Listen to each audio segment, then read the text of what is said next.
What's up, everybody? Welcome back to the show. This is episode 2 of season 3 of the Cinebytes podcast. We are resurrecting this dead podcast like Laura resurrected her dead daughter in this movie because we're talking about Bring Her Back from 2025. I'm Dusty Lane. I'm Jason Mitchell. And we are the Cinebytes. Fucking Laura. Hello? I came for you. We have such sights to show you. It was an excellent day for an exorcism. I said, I'm not gonna hurt you. I'm just gonna bash your brains in. I want to play a game. What's the boogeyman? As a matter of fact, it was. This is God. We all go a little mad sometimes. Haven't you? Put your brothers into that door! But sometimes, that is better.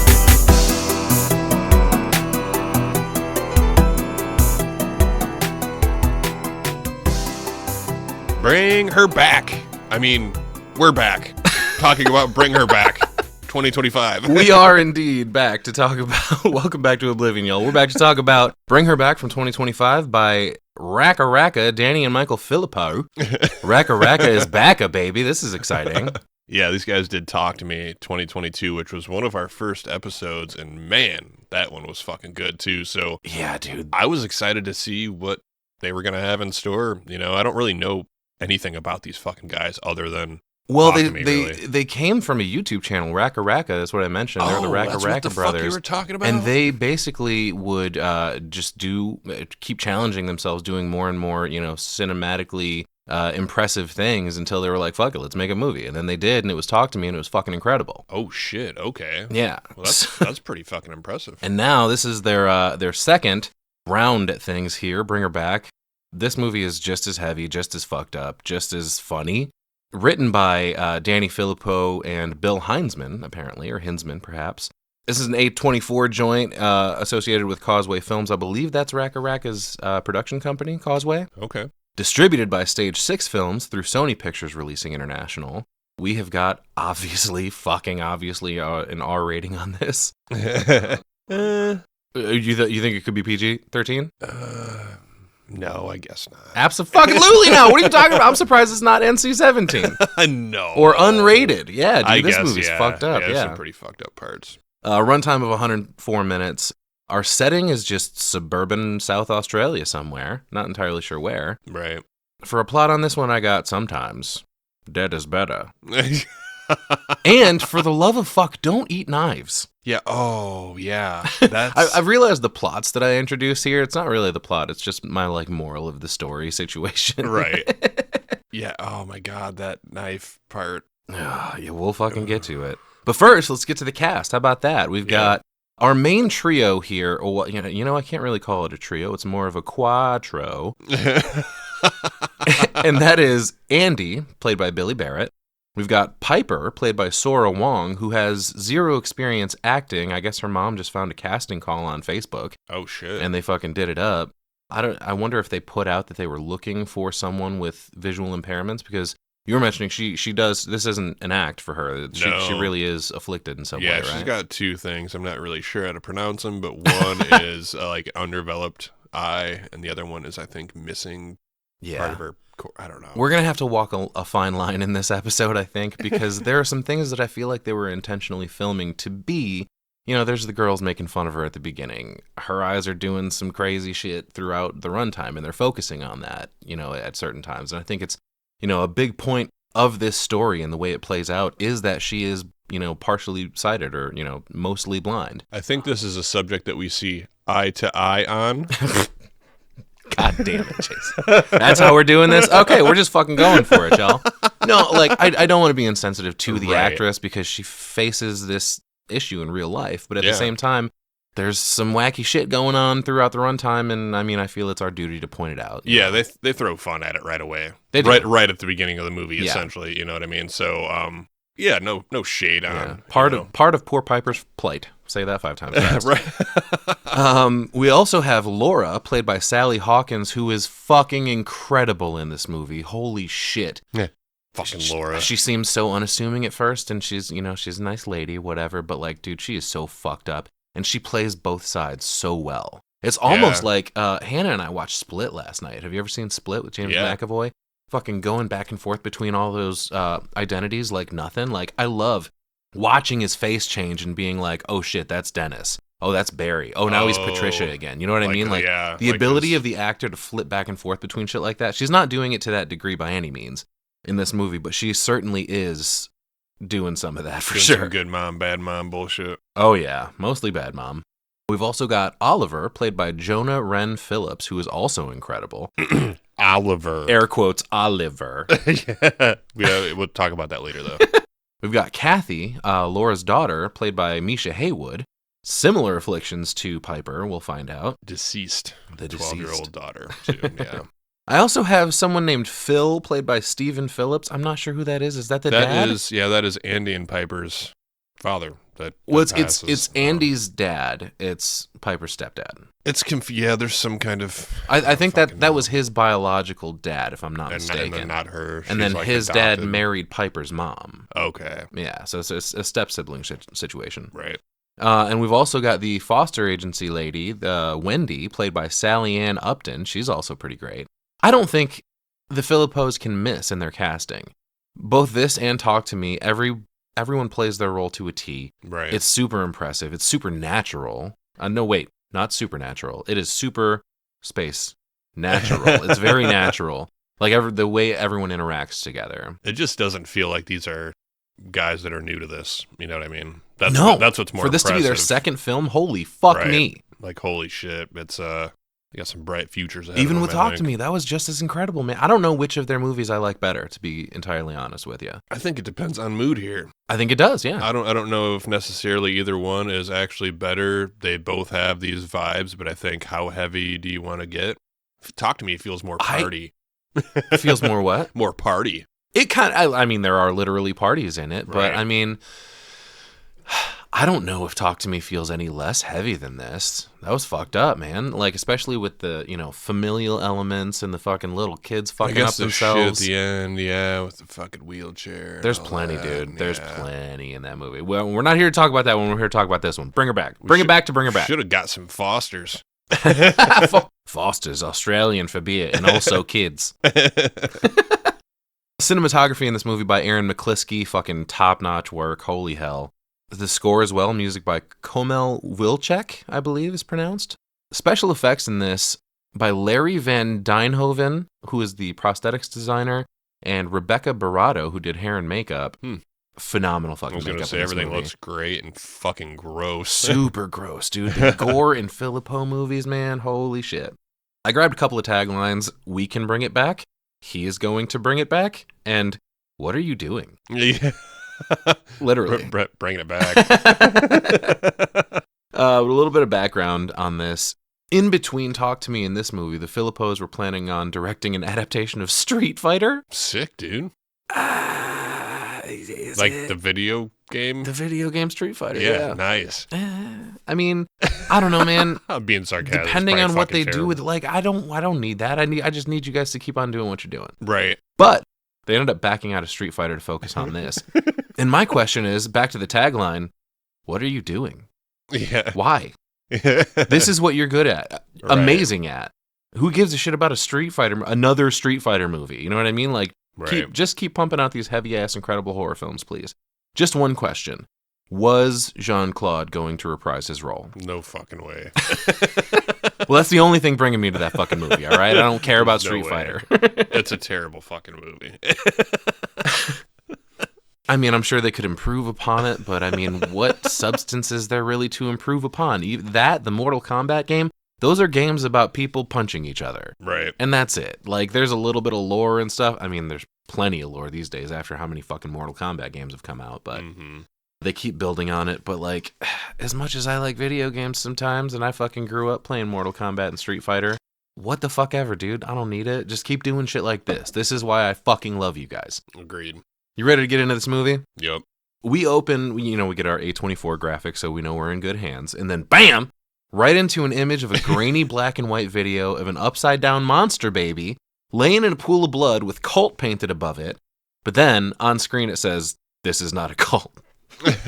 Okay, thanks for clearing that up. But then the Causeway Films graphic pops up. So damn, that was just like their Blumhouse opening. That's what we're going to see at the beginning of every Causeway Films production. Yeah. Jesus, guys. Fucking bloody demon baby. Ugh. Sick. But we fade to black and we hear some water dripping, and there's a lady speaking Russian softly, some sort of incantation apparently. And then the movie proper cuts in with an image looking down onto a young woman on her knees in the middle of a painted circle, a white circle.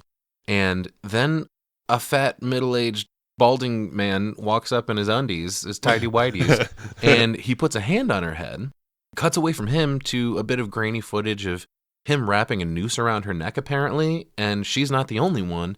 There are multiple couples in this, like, subterranean lair going on here, like a mass murder happening, while another woman walks around filming it. Jesus Christ, we're getting right to the action here. Subterranean lair. I just thought it was a basement. No, dude, that was a huge, like, some sort of, I don't know if it was some sort of, like, cistern space or something. Like sewer fucking. Yeah, it was some kind of underground fucking cavernous space, yeah. Yeah. But this lady holding the camera. An underground cavernous. This lady with the camera kneels down to uncover another body under a canvas cloth, and then we turn around to see the others getting lifted in the air on their nooses. And man, I wish I spoke Russian to understand what the fuck they're talking about here. I thought that was, the fucking pulley system here. We should have gotten a hold of Mark. Oh, yeah. Mark speaks Russian. We get a couple of close-ups of another victim, I suppose. Bloodshot, wide eyes, blood all over their faces, snarling and wheezing, looking like they're already dead or well on their way or coming back from death, perhaps. Fucking crazy shit happening here. Yeah, and then another close-up of a young girl sitting there waiting for her turn. More Russian dialogue. We zoom in until the girl directs her gaze into the camera, and then we cut to black. Title card with the word back and bring her back backwards, by the way. I dig it. Like corn. But the whole thing, though. Right. Not just the R. What the fuck was happening there, man? Was it or was it not a cult? I mean, I think so. And we get like a weird sound here for a second, too, like we're underwater. Oh, yeah. Water is a huge element in this movie, for sure. I think that was definitely intentional on the score. The score is incredible. I don't know if we mentioned it or not, but yeah, both cinematography and score are fucking amazing in this. Mm-hmm. We cut to a street in southern Australia where a young Asian girl, Piper, is standing on the side of the road, apparently waiting for a bus while a few other Aussie girls giggle to themselves about Snapchat or whatever. Right. And Piper walks up to him trying to be friendly, and she's like, "Hey, you guys going to the city?"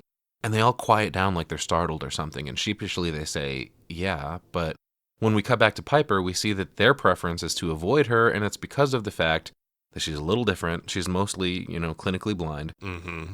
Her eyes kind of have minds of their own and wander a little bit, each kind of doing their own thing, and they think she's a weirdo, not cool enough for them, whatever. Rude. But you immediately feel bad for this kid. She's just trying to make some goddamn friends, for fuck's sake. Right. But because of her affliction, through no fault of her own, they want nothing to do with her. Pretty typical. Little Kids assholes. are rude. Yeah, right. Man. Yeah. we get to meet her stepbrother Andy here, which is another main guy, and she's got a nice sense of humor because she immediately she says, "I don't know who he is. He's such a pedophile." I love it, dude. Yeah, he's quick to say, "Oh, I'm her brother, stepbrother," but it kind of sets the tone for this movie a little bit. You know what I mean? Yeah, she's just like standing there, fucking trying to make some friends. She asks if "Hey, are you guys meeting some friends there?" And one girl's like, "Yeah, why? Like, leave us alone, Google." Right. While the other two friends just stand there kind of stifling laughter. And Andy walks up and breaks the awkwardness by saying, "Hey, what the hell? You're supposed to wait for me." And that's how she plays it off. I don't know who this is. Such a pedophile. Right. I don't think the girls have the same sense of humor she does, though, either, Well, he explains, I am, in fact, not a pedophile. I'm her brother. She's his stepbrother. And I don't know if we necessarily need to make that distinction. That might spread different rumors. Right. Stepbrother. But the one girl says her name is Kimmy, but then the bus pulls up and she's like, "Okay, let's go." And we hear another one of the girls whisper, "Oh, thank God. You know what? I hope it's the bus driver from Trick or Treat driving, you little bitch." Right. Wrong way. Wrong way. But Andy leads Piper away and she asks, "They didn't like me, did they?" And he turns around to see one of the girls literally rolling her eyes around, mocking what Piper just said. What the fuck, man? She's a human being. She can probably still hear you. You know when you start to lose one of your senses, the others sharpen. She probably heard the eyeballs rattling around in that girl's head, in fact. Her spider senses were tingling. And Andy's like, no, they totally liked you. There were 3 of them. They all had dark hair. They were nice. Good job. Andy's a good kid. Uh-huh. He's like, they didn't dress very well, though. And he asks where a cane is, and she's like, it's in my bag. Shut up. You ask me all the time, so let me do my thing. Right. Which I guess I kind of get that, but they're going to know you're blind anyway. Yeah. You know? But whatever, her choice. Well, he asks how, okay, excuse me for not being Australian, but he asks how goalball was. And, like, is that like soccer? You can't just call it football like the rest of the world, except for America, where football is a totally different thing. It makes way less sense to be called football. If anything should be called football, it's soccer. You mostly use your hands in football. That's true. Anyway, apparently it didn't go very well. Her team lost. And we cut to Andy trying to fix his car's side mirror with some electrical tape in his driveway, and he's listening to music. Piper runs out saying, hey, we got a situation in here. Hey, Andy, something's peeking. Yeah. Yeah, but this ain't funny, Dusty. And Piper pulls him into the house to come check on their dad, who's locked in the bathroom and not answering their calls. Yeah, that's not good. The door's locked, so Piper runs into the kitchen. Well, she feels her way to the kitchen and grabs a butter knife from the drawer for Dusty. Andy to unlock the door with. I'm just trying to be, like, presented how they presented it, okay? She feels her Well, way. no, I really like how consistent the acting and direction is here, drawing our attention to how Piper has to live with her sight the way it is. That's very true. Like, she has to keep a hand on the wall or a counter as she moves, and the camera's trained on those hands for most of this as she finds her way to the drawer. Like, I think it's great work. Yeah, it happens throughout the movie, too. You are right. Yeah. But she gets the knife back to Andy, who unlocks the door, calling out to Dad the whole time, still not answering. He opens up the door, and the bathroom is steamy as fuck. This hot shower's been running for a while, apparently. Right. Dad's dick's all the way out. All the way out. Yeah. Camera slowly pans down to show naked Dad laying on the floor motionless. Kind of half in, half out of the shower. Peener's totally exposed. Thank God Piper's blind. I was going to say, I honestly think this scene could have been just as heavy as if he was laying face down and his dick wasn't out. It could have That's been, just but I me, mean, though. again, why be afraid of a dick, man? We all got him. Well, half of us got him. There's nothing wrong with it. It just, like you said, I also noted, good thing Piper's blind. Yeah. Saving grace there. I'm telling you, man, it doesn't have anything to do with anything other than I appreciate people having the balls to have a dick in a movie, okay? Like, why? It's just censorship. Why? He falls on his back, whatever. You have a scene, and you add boobs to the scene, and the scene becomes more beautiful, Dusty. Okay. Not usually the case when you throw a dick. Are you saying the scene becomes less beautiful with a dick? I disagree. Boobs are beautiful, dicks are not.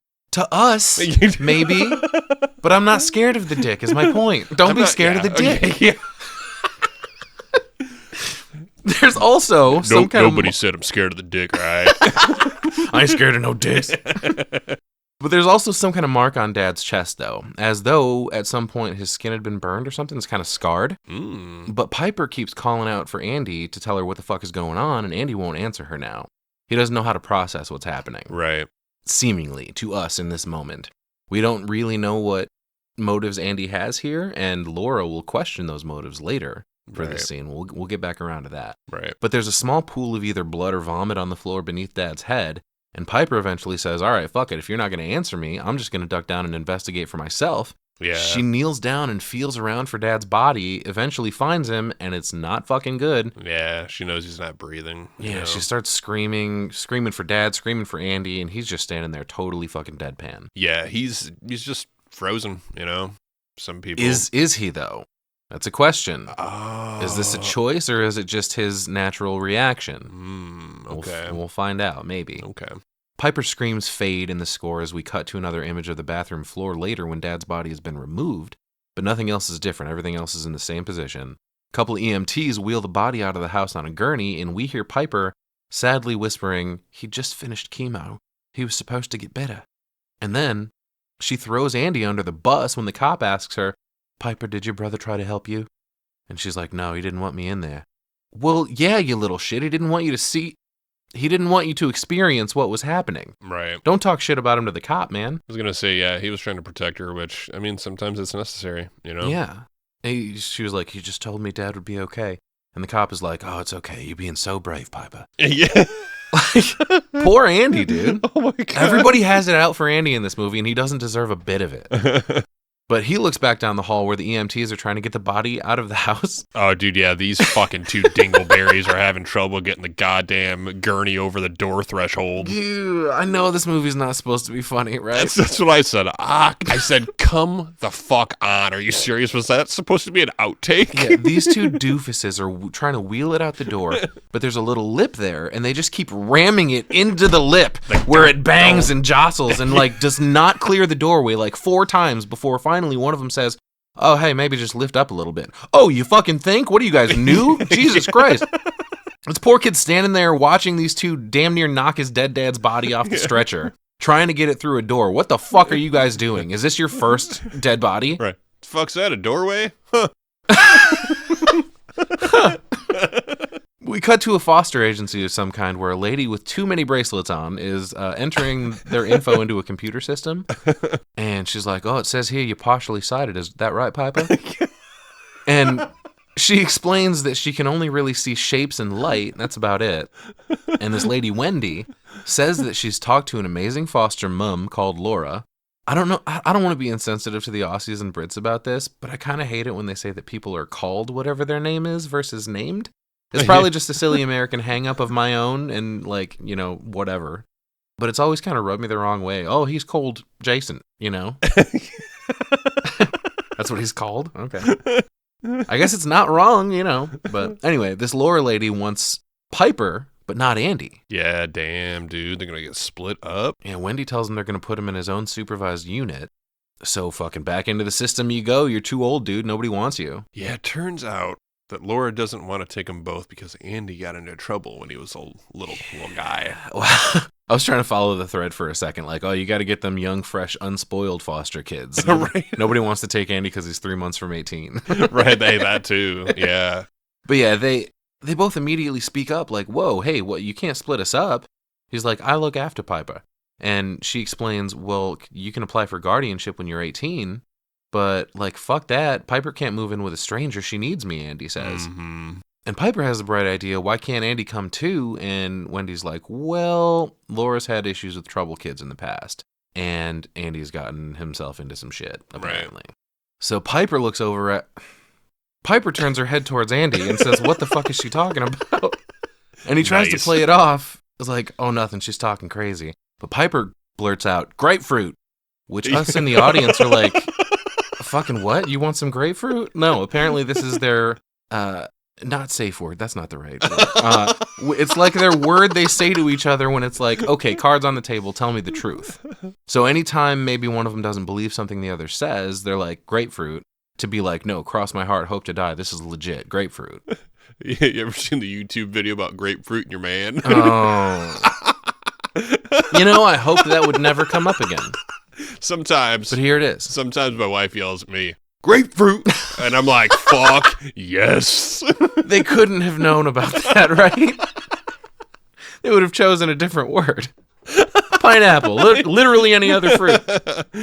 Oh, man. But he sits silent for a moment before explaining, well, you see, what happened was I got into trouble when I was 8, but it's no big deal. It was forever ago, okay? Just a little bit of dope, Ricky. Not a big deal. Water under the fridge, yeah. Theft under 1,000. He asks Wendy if she can just talk to Laura and tell her they're not splitting up. And Wendy's like, well, I'll try, but if she agrees, can you behave yourself for 3 months? And I mean, like, yeah, if he hasn't gotten into any trouble since he was 8, why are you so worried about it? Shit happens. It's not like the AA thing I don't agree with, where alcoholics perpetually call themselves alcoholics, no matter if it's been 28 years since they've had a drink. Yeah, rude. Like, I understand it's a way to keep themselves accountable, but it doesn't, like, why does it have to come along with such stigma and, like, self-flagellation of, like, oh yeah, I'm a huge piece of shit. Why can't they just say I'm a former alcoholic? You know what I mean? Rub your fucking nose in it. Yeah, why force yourself to feel like a piece of shit your entire life? Like, I don't know. Anyway, we cut back to the house where movers are boxing things up, rolling up carpets, etc., which is actually another cool detail. Since a blind girl lives there, the rug is duct taped to the floor all the way around so she doesn't trip. Oh, yeah. And he finds Piper sleeping under their dad's bed, so he climbs under there with her, and he's like, oi, you hear that?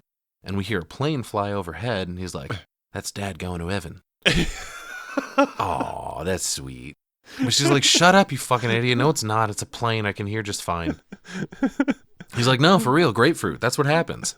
You don't get burned or buried. You catch it. You just catch a plane. Oh, good. Nothing bad can happen with that either. But what? She laughs a bit. She's like, you don't have to make everything nice for me, you know. And she mentions the room still smells like Dad. Oh, poor kids. Well, poor kid. Weird.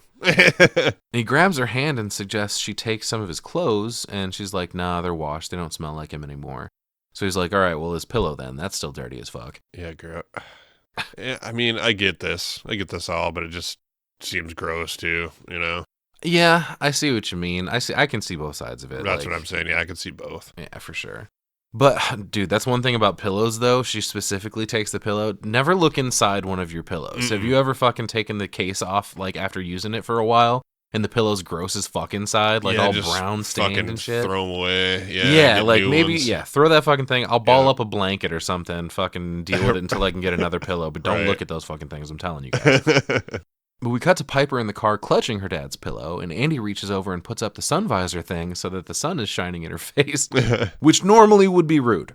But she can only see shapes and light, if you recall, so it's actually comforting to her to have the sun beaming in her face. Oh. He did it to be nice. It's a beautiful area they're driving through on the way to Laura's fucking bitch-ass house, too, by the way. But the score sweeps in, we get more pretty shots of the sun through the trees. It's really nice.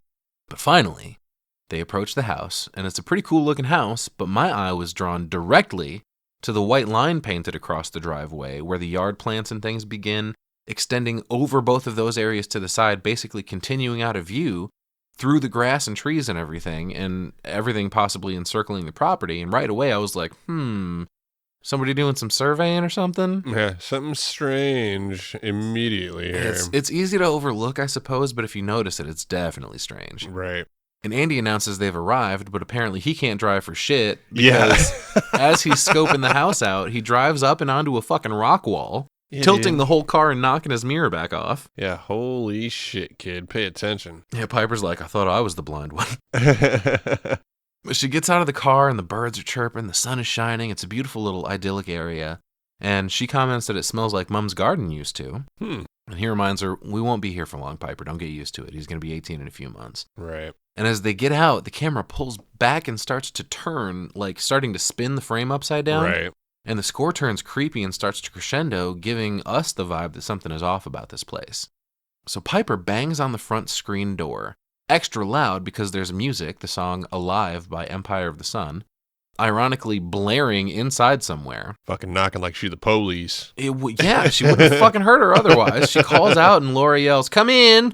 What? The door is open. Just let yourselves in.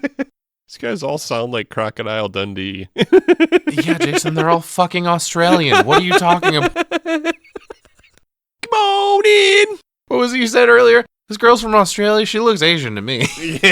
Yeah. What are you talking about? Turns out people can be born in different places, man. I don't know. What do you want from me? No.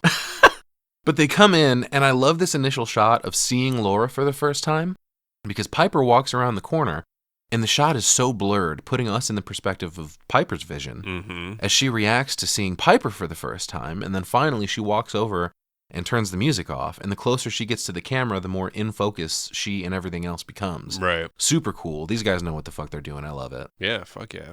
Laura is super excited to see Piper. She's like, oh, look at you. You're so gorgeous.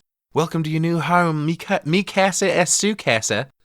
She's like, I'm Laura. And meanwhile, Andy's standing there being completely fucking ignored. I was going to say, she's not really too excited about Anthony. Andy.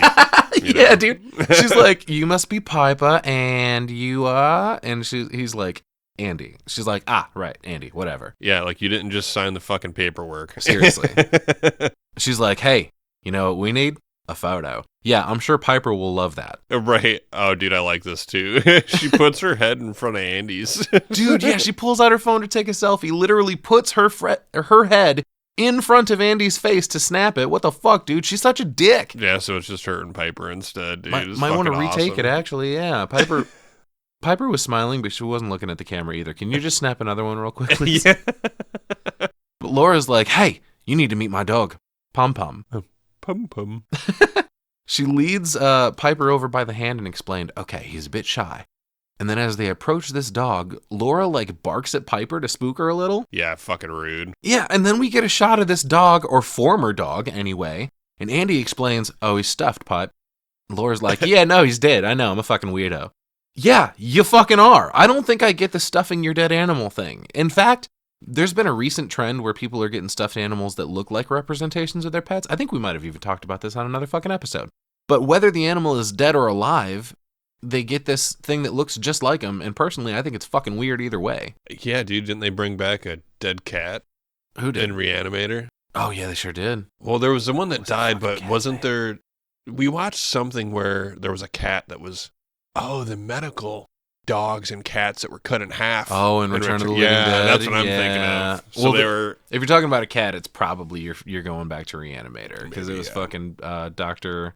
Oh God, what were their fucking names? Why am I blanking on the fucking name? Bruce Abbott's character. What was his name?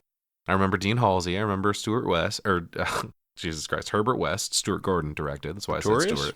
No, that Dr. Pretorius was from Beyond. Oh, yeah. Any fucking way. Bruce Abbott's character in Reanimator's cat. But yeah, dude, why are you playing pranks on the blind girl seconds after she walks into your house? Yeah, dude, I'd be pissed off.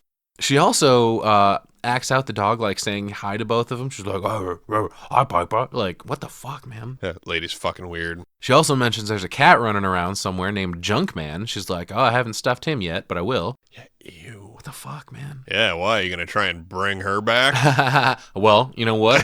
I'll bring it back around to talking about some of that shit, too. I got some fucking thoughts here. So Laura asks where Piper's cane is, and she explains she doesn't like using it because people treat her different and baby her. And Laura gives her the same advice her grandma gave her. Just tell them, fuck off, you fat fucking fuckers. Yeah. Yeah, that'll make you friends. Yeah, that works. Yeah. Andy notices... Laura's off. Little fucking bit, yeah. Andy notices that Laura's carpet in her living room is also taped down. And he asks if it's because she knew Piper was coming. She's like, no, it's for my daughter. She's also blind. Go figure. She's blind, and she did. Yeah, they ask where she is, and of course she's dead. Apparently she drowned. Just then, Laura gets a call on her cell phone and has the most generic, like, rotary phone ring ever. Right. And apparently it's Wendy checking in on the kids, making sure they made it. And she confirms, yep, all good. Walks away to take the call and fucking hip checks the counter on the way through. Clumsy fucker. You sure you're not blind? While they wait, Piper asks Andy if Laura has a backyard, and he's like, yeah, totally, you want to see? And they walk out the sliding door to the back, and the cat runs out immediately. Fucking Junkman. Yeah, don't let the cat out. Like, damn, yeah, Laura dude. calls out, if you're going outside, don't let the cat out. Shit. There we go, already, huh? Yeah, okay, we won't. But Piper punches the shit out of Andy right here. Just a little friendly tap in the arm, but it was a lot harder than a tiny tap, for sure. He goes out to look for the cat and stumbles across the huge pool in the backyard, which is drained, of course. Don't want any other kids drowning. Right. The cat is meowing and hissing like a mad cat, and then we discover it's because there is another kid here, a little boy named Oliver, and he's standing shirtless in the middle of the empty pool, just manhandling this fucking cat handling. Yeah. Yeah, what the hell? That fucking kid. Somebody spank this child. Yeah, he's like bear hugging it, dude. Right. I think he's about to eat it, but... Yeah, Laura comes out and grabs the cat from him. Yeah. And then, like you said, wait a minute, why is the fucking pool empty? Oh, never mind. Yeah, she runs, actually, as she's going to get Ollie to drop the cat, she runs right past the cornerstone of the pool that Laura's daughter Kathy must have etched into when the cement was still wet. Kathy was here. Yeah, more on that later. But we see that Oliver has clearly got some shit going on. He's got scratches all over. There's a huge mark under his eye. Maybe stop fucking bear hugging cats and that'll stop. I just want to note how he looks pretty normal here. Normal-ish, man. He's got the marks all over himself, his shaved head. He's kind of got a 1,000-yard stare going on. I don't really trust this already. He's staring at Piper. Yeah. All creepily. Yeah, he sure But is. I'm saying right now, he looks normal compared to in 60 minutes. And I'm not even really sure exactly why. Yeah, we'll talk about it when we get there. But we cut inside, and Laura and Piper are stood up against the wall. And Laura's got Piper against the doorframe measuring her height. There are already a bunch of marks on the wall measuring Kathy's height. I couldn't tell if there were any for Ollie or not, but she explains to Oliver that this is your new sister and brother, Piper and Anthony. And he corrects her. It's Andy, thanks. Oh, yeah, right. Andy, whatever. She calls him Handy Andy. You. God damn it. She tells the new kids Oliver lost his family just like them. He needed someone to give him special care. Yeah, fucking glad it's you, I guess. Uh-huh. Special care, Laura. She gets done with Piper, and she pulls Oliver over to measure him as well now. And when he reluctantly comes, she, like, pokes a finger into his head to push it against the wall. I think she just hates men. She might. But she also explains Oliver has been selectively mute since they lost Kathy. And she's like, we try not to overwhelm him. Yeah, dude, he's just a fucking creepy-ass little kid. He but definitely is. It all comes around, and we find out why. Yeah. She pulls Andy over to get his height as well, while Piper asks Andy what Oliver looks like, and he's like, he's cute, and he's smiling at you. Yeah, uh-huh. And he's definitely fucking not. He's just staring into her soul, dude. It's fucking scary. And Laura gives Andy a coy look like, you little stinker. Yeah, but I like this, because Laura tells Piper that he's got curly red hair. Yeah, she asks what color Ollie's hair is, and Laura pipes in with, oh, it's red, and curly, too. Dude, no, it's fucking not. His head is shaved, actually. I don't think you understand the game we're playing here, Laura. We're not lying to Piper because it's fun. Yeah, she smirks at Andy about this, too, and it doesn't really make sense at this point. No, Andy was trying to make her feel good by telling her Oliver was smiling. Laura's just being an asshole. Right. So Andy goes back outside to collect the rest of their stuff and notices the white line on the driveway. Wonder what that's about. Back inside, Laura leads Piper to her new room, which, of course... It's probably nothing. That white line... Hey, I wouldn't worry about that. We've never seen that in any other movies. Nothing weird. It's no witchy, satanic shit at all. No, I guarantee it. There's nothing weird going on. I cross a white line every time I pull into your driveway. You sure do? Wait a minute. We'll get to it. Don't turn our attention. Anyway. Yeah, that's actually kind of a theme this year. We had some more of that going on in Weapons, by the way, which I think we should talk about soon, dude. That movie was badass, too. I feel like we've definitely seen this in other spots. It's always like some kind of bullshit. You stay inside of it, and everything's working fine. You go outside of it, and it don't. Yeah. And not so many words. Well, back inside, Laura leads Piper to her new room, which, of course, is Kathy's old room. Okay, where are we going with this? And Andy calls out to Piper to watch the step and asks if she's okay. He's like, grapefruit. Blink twice if the crazy lady hurts you. But Laura, of course, does not lead Andy to his room, only points him in the direction, and he gets to this, like, shitty, glorified closet, basically, with a sliding fabric, like, panel door that doesn't close all the way. Great. Right. I wanted to note the beads on Piper's, Kathy's room. Piper, Kathy, we'll figure it out. He texts one of his friends, Isaiah, telling him they randomly have a brother now, a younger one. And Isaiah's like, cute. And Andy's like, nah, he's a fucking weirdo, and kind of giggles to himself. Until Laura reveals that she's just kind of standing in the room watching him. Right. She's like, oh, not much of a room. And he tells her, nah, don't worry about it, it's fine. And Laura says, Papa tells me you're applying for guardianship. And he confirms, yep, in 3 months I'll be 18. And she goes, well, I'm supposed to report how safe and reliable you are, so stay safe and reliable. Yeah, no worries. She asks who he's talking to. She's like, girlfriend? Boyfriend? And he's like, no, just a friend. It's fucking, she's asking what they're talking about. And she's like, bitch, don't worry about it. A and B. See your way out. Yeah, I think she's just, I don't know, man. It's all weird. Obviously, he's like about to be 18, needs some fucking space, but I don't know. I would be weary if some kid, I don't know. You can't do that, though. Right. You know what I mean? You can't do that. Yeah. But it's also, the parent side should be like, yeah, what's this fucking kid up to? I don't know. You got to feel him out a little bit, right? Yeah. You're feeding his ass. He's in your house. I don't know. It's all fucking weird. It's a gray area for sure. It's not right. It is right. I don't know. It's overprotective. It's not overprotective. Well, I don't know. She's kind of infringing on his privacy a little bit here. And she's like, you talking about your dad? No, dude, Jesus. She explains she's a counselor.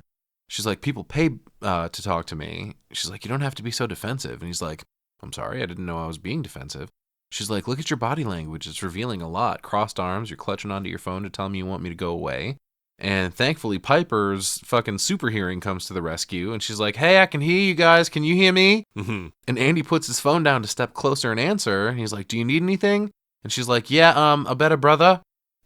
Sick burn, dude. But he turns around to see Laura holding his phone and scrolling through his conversation. What the fuck, dude? Yep, that was quick. He rushes over and yells at her a little. He's like, Laura, put down my phone. And he grabs it out of her hand, and she acts like frightened, like he's about to beat her, and apologizes, which he returns almost immediately. He kind of like towers over her here. Right. And she's like cowering. Sorry, I just don't like people going through my phone, he says. She's like, oh, it's just that you had a message. Like, yeah, I had a message. It wasn't for your eyes, Laura. Jeez. She wants to know what he's talking about. He's like, I didn't mean to yell. And she nods and walks away. But before she exits the room, she turns and goes, so Oliver's a fucking weirdo, is he? God damn it. Yep. Exposed immediately. Strike 2. First the fucking cat. Now you call. This is going quick, dude. He hasn't even been here an hour yet. Right. Not a good start, kid. We cut to Andy working out the tension. He mixes up some pre-workout and starts pumping some iron to some loud rock music. Also not the greatest after you just threaten your stepmom or foster mom, whatever. You know what I mean? And Laura spies on Piper getting used to her new room, and there's like that beaded curtain like you mentioned, and she just stares at her through that, smiling as Piper lays on the bed. Ew. We get a quick shot of outside, the pool area specifically at night, and then inside, the beaded curtain on Piper's room jingles. Oliver's in the hallway, and Laura whispers to him, wait in your room. The fuck is going on here? Right. Nighttime activity. Fuck, dude. Laura checks the weather at Leawood Creek. Heavy rain on Friday, apparently. Watch out for that. Thursday and Friday, I think, actually. And in the other room, Laura puts on a VHS tape of that fucking Russian ritual we saw at the beginning. What the fuck does she have that for? It's just a nice old movie. The little family getaway, you know? I fucking cat. No, not at all. We get the fat guy in his undies making a white circle on the ground.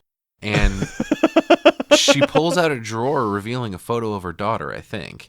And in Andy's room, he's struggling to sleep, so he gets up and looks out his window to see Laura and Oliver walking to a shed out back in the middle of the night. Fucking nope, don't like that. Yeah, why are you going in the middle of the night? Could have went during the day. I don't know. Seems kind of strange. The score here is pretty intense. They seem to agree with us. There's like some bird-like whistles in it, kind of.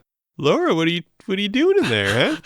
I don't know why she has that How did she come across that fucking tape? Yeah, what are you doing? But the next morning, Laura's outside with white paint marking a line in the pool, apparently to measure or predict a measurement for the water line. And now, like now versus when the rain fills it up. And she just sits there looking at the sky with her legs dangling inside. Dango. Makes She's you waiting wonder. for rain. She wants big old fat rain. It kind of makes you wonder how long she's been planning this. Like, is she also doing some sort of magic to make it rain on them hoes? Right.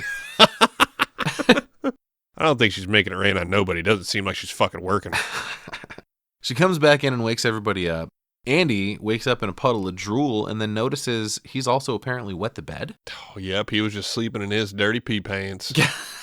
Got a huge piss stain on his sweatpants. We cut to him in the laundry room washing said pants.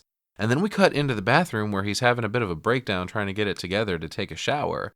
But of course his mind is wandering back to the most horrific bathroom experience he's ever had, recalling his dad in the shower keeling over. Yeah, that's fucked. He's struggling to keep it together and having flashbacks. Okay, so this is a Wreck-A movie. Remember how gross Talk to Me was? Okay, so more of that. As we cut back to the scene of dead dad in the shower, we get more than we had before as it cuts up close where apparently Piper had given dad mouth to mouth after he had vomited and aspirated or whatever. And he's laying on the floor. There's these fucking nasty strings of thick spit connecting Piper's and dad's mouths. It's fucking gross. Woof. But we cut to Piper peacefully waking up in her room. Laura had banged on Andy's wall, like, up you get. But Piper gets to naturally just get up gradually with the day, whatever. Much different treatment for all the kids in this house. It's not great. But Laura pops her head into Ollie's room, and of course he's doing nothing but sitting on the bed staring. Lucky kid. She tells him they're going out for a bit. Will you be all right? No answer. Good. And she closes the door and locks it. What the fuck's up with that? Yeah, locks it with a key from the outside. Yup. Yeah, Laura, you can't be doing that, especially with your fucking adopted kid. Right, exactly. You know, that's fucked. So we cut to Andy and Piper's dad's funeral. Yeah, damn. Like, that's where they were going? Fuck off. I'm surprised that the dad's funeral today, which I guess the kids got to go somewhere right away. Huh? I was gonna say I was surprised they were placed so fast. Yeah. They were there like same day. Yeah, it's fucking crazy. That's kind of what I was getting at too. Is dad's funerals today, evidently. Yeah, to the point where it's Laura taking them too. Like it's been motherfucking like 4 days, 5 days, yeah, exactly. a week. Yeah, it may be. Strange. But Andy and Piper stand at the casket, and Piper asks how he looks, and Andy's doing his best not to look at Dad at all, just staring off into a corner, but he tells Piper that he looks good anyway. Grapefruit. It's fucking grapefruit. He just closes his eyes and confirms, yep, he looks good, but we get a shot of Laura in the crowd watching all this go down. And Piper puts a hand in on Dad's to say goodbye, and the funeral lets out, and then we see Laura up at the casket alone, and she leans over, revealing that concealed in her funeral program leaflet thing, that she's hiding a tiny pair of scissors, and she cuts a lock of his hair. Yeah, what? The fuck, lady? Yeah. No one sees this, of course. Yeah, of course not. But we get we get a shot of a plane flying over the funeral home, and it comforts Andy, calling back to the conversation earlier, you just catch a plane. Right. And meanwhile, Laura sneaks up and gets Andy's attention. Andy, I can't let you do this. Leave without saying goodbye. It's the last time you'll be able to look at him. Damn, bitch, thanks for outing me in front of my sister. Right. Who then says, you didn't look at him? What the fuck, man? I said grapefruit. Right. And Andy explains that he didn't want to see him like that. And Laura's like, well, it's better than the way you saw him last. Right, I guess. Yeah, that's true. Damn. But you can just see her sowing the seeds of discord here, like widening the gap between the two and introducing distrust between them. Right. Fucking asshole. But Laura tells him some people believe that the soul stays in the body for months after death. If that's true, then he's still in there. And we cut back to the house for a minute where Junkman is fucking eating some food. And then we hear banging coming from Ollie's room. He's just in there pounding on his window. Finally, he pounds hard enough to shatter the glass and sneaks out. Yeah, damn, dude. He's a fucking beast. And we cut to him walking outside with his hand all fucked up, pouring blood. Blood's all over his shirt, leaving a trail everywhere he goes. Dude, the gore is so great in this movie, and we ain't seen nothing yet. Right. But Ollie goes over and bangs on the shed door repeatedly. He really wants in there. Yeah, wonder what's in there. A beast indeed. But also leaving a huge bloodstain on said door. And then he finally gets tired of that and walks over to the chicken coop staring inside. I think he's hungry. Yeah. Ooh, I think he is too, man. Kid's a fucking weirdo. Back at the funeral parlor, the trio's back at the casket. Andy's breathing all heavy, trying to keep it together. And Laura's like, see? He looks so peaceful. You should kiss him goodbye. Yeah. Fucking what? Yeah, kiss your father, Andy. Custom. That's something I don't know that I've seen at a funeral. I don't know, maybe I have, maybe I haven't. He's like, no, I don't want to. And Laura has a hand on his back, like, kiss your father. It's a custom. On the lips. Yeah, dude. He leans over and kisses his dad's forehead, but that's not good enough. She's like, no, dude, on the lips. Dude, it's crazy to me how much tension is in this scene for such a low-stakes thing, meaning, like, no one is in danger. Right. But it's Andy, extremely uncomfortable. Yeah, Andy's obviously going through a lot internally, and Laura's fucking torturing him. But the score is putting in work right here, and his face acting is fantastic. Right. There's also the sound of a shower running through this part. Fucking great stuff. Yeah. So she's like, you gotta kiss him on the lips, dude. It's a custom. And he's like, no, it's fucking not. And she's like, yep, totally is, but he can't do it. He just stands up and she wraps him up and she's like, no, dude, it's okay. I gotcha. And instead, she leans over and kisses Dad on the lips. What the fuck, dog? You didn't even know him. Yeah. What the fuck?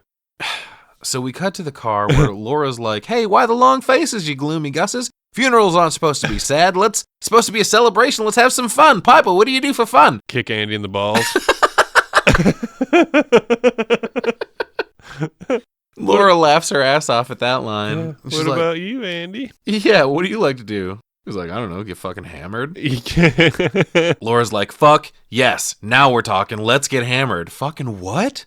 Dude, Yeah. I don't know if that's a great idea as a foster mom. Yeah, this caught me off guard a bit. When we cut back to the house later that evening, Ollie is standing outside in the dark watching the people inside start to play a drinking game. Yeah, dude, nobody even fucking checked on him. He's No. just outside bleeding still. Just probably- wanted, yeah, dude, I don't know how Probably he's to- still alive at this point, the way that fucking blood was coming out. Fuck. Probably ate a couple chickies. You know? A couple cheeky tendies. He just standing outside. Nobody fucking gives a shit. But I mean, Poor Ollie, dude. Poor Ollie. yeah, I was going to say, yeah. I mean, I don't know. I don't want to give anything away, but Is he a fucking zombie or something, you know? Something. A fun song pops up on the soundtrack as Andy explains the game they're playing. He's like, it's called Odds On. You pick a number between 1 and 10, and Laura blurts out, 7. 7. Yeah. And he's like, no, Laura, you don't say it out loud. You keep it in your head. 7. Drove you into the arms of another man. 7. Yeah, whatever. On the count of 3, you say it out loud, he says. And if I guess it, you have to drink. And he counts down, and they both say 7. He's like, dude, why'd you say it again? 7. She's like, doesn't matter, whatever. She drinks, she slams a shot down, and then reacts like it's fucking moonshine. Andy's having a good time, fucking laughing at her, pounding on the table. But Laura turns to Piper, and she's like, all right, you ready? Odds on, let's go. And Piper's like, wait, really? I'm not old enough. I don't know what the drinking age in Australia is, but I'm not even sure Andy's old enough. I wouldn't think so, but fucking, I don't know. Things are strange down under, dude. Is it 17? Andy's like, wait a minute, with the whiskey? I don't know about that. But they count down, and Laura correctly guesses Piper's number. They both yell 4, and Andy looks apprehensive, but Laura's like, oh, come on, it's just one drink. He's like, okay, Pipe, but you're not going to like it. She slams the shot down and starts fucking hacking. She's like, oh my God, that's disgusting. You drink that? And Laura says she's more of a vodka slut and reaches across the table for a different bottle. Fucking language. Andy's like, I hate vodka, but then Laura manipulates him more, insisting he take a shot of vodka for Dad. And she asks Piper if she wants one. She says, hell yeah. And Andy's like, all right, but that's the last one. And then Laura looks at him defiantly and says, first one. Damn, dude. What are you trying to do here, Laura? Yeah. That is extremely, irresponsible. They fucking cheers and drink, and then we're just having a fun drunken dance party. This song starts pumping on the soundtrack. It's like, tell me where the freak's at.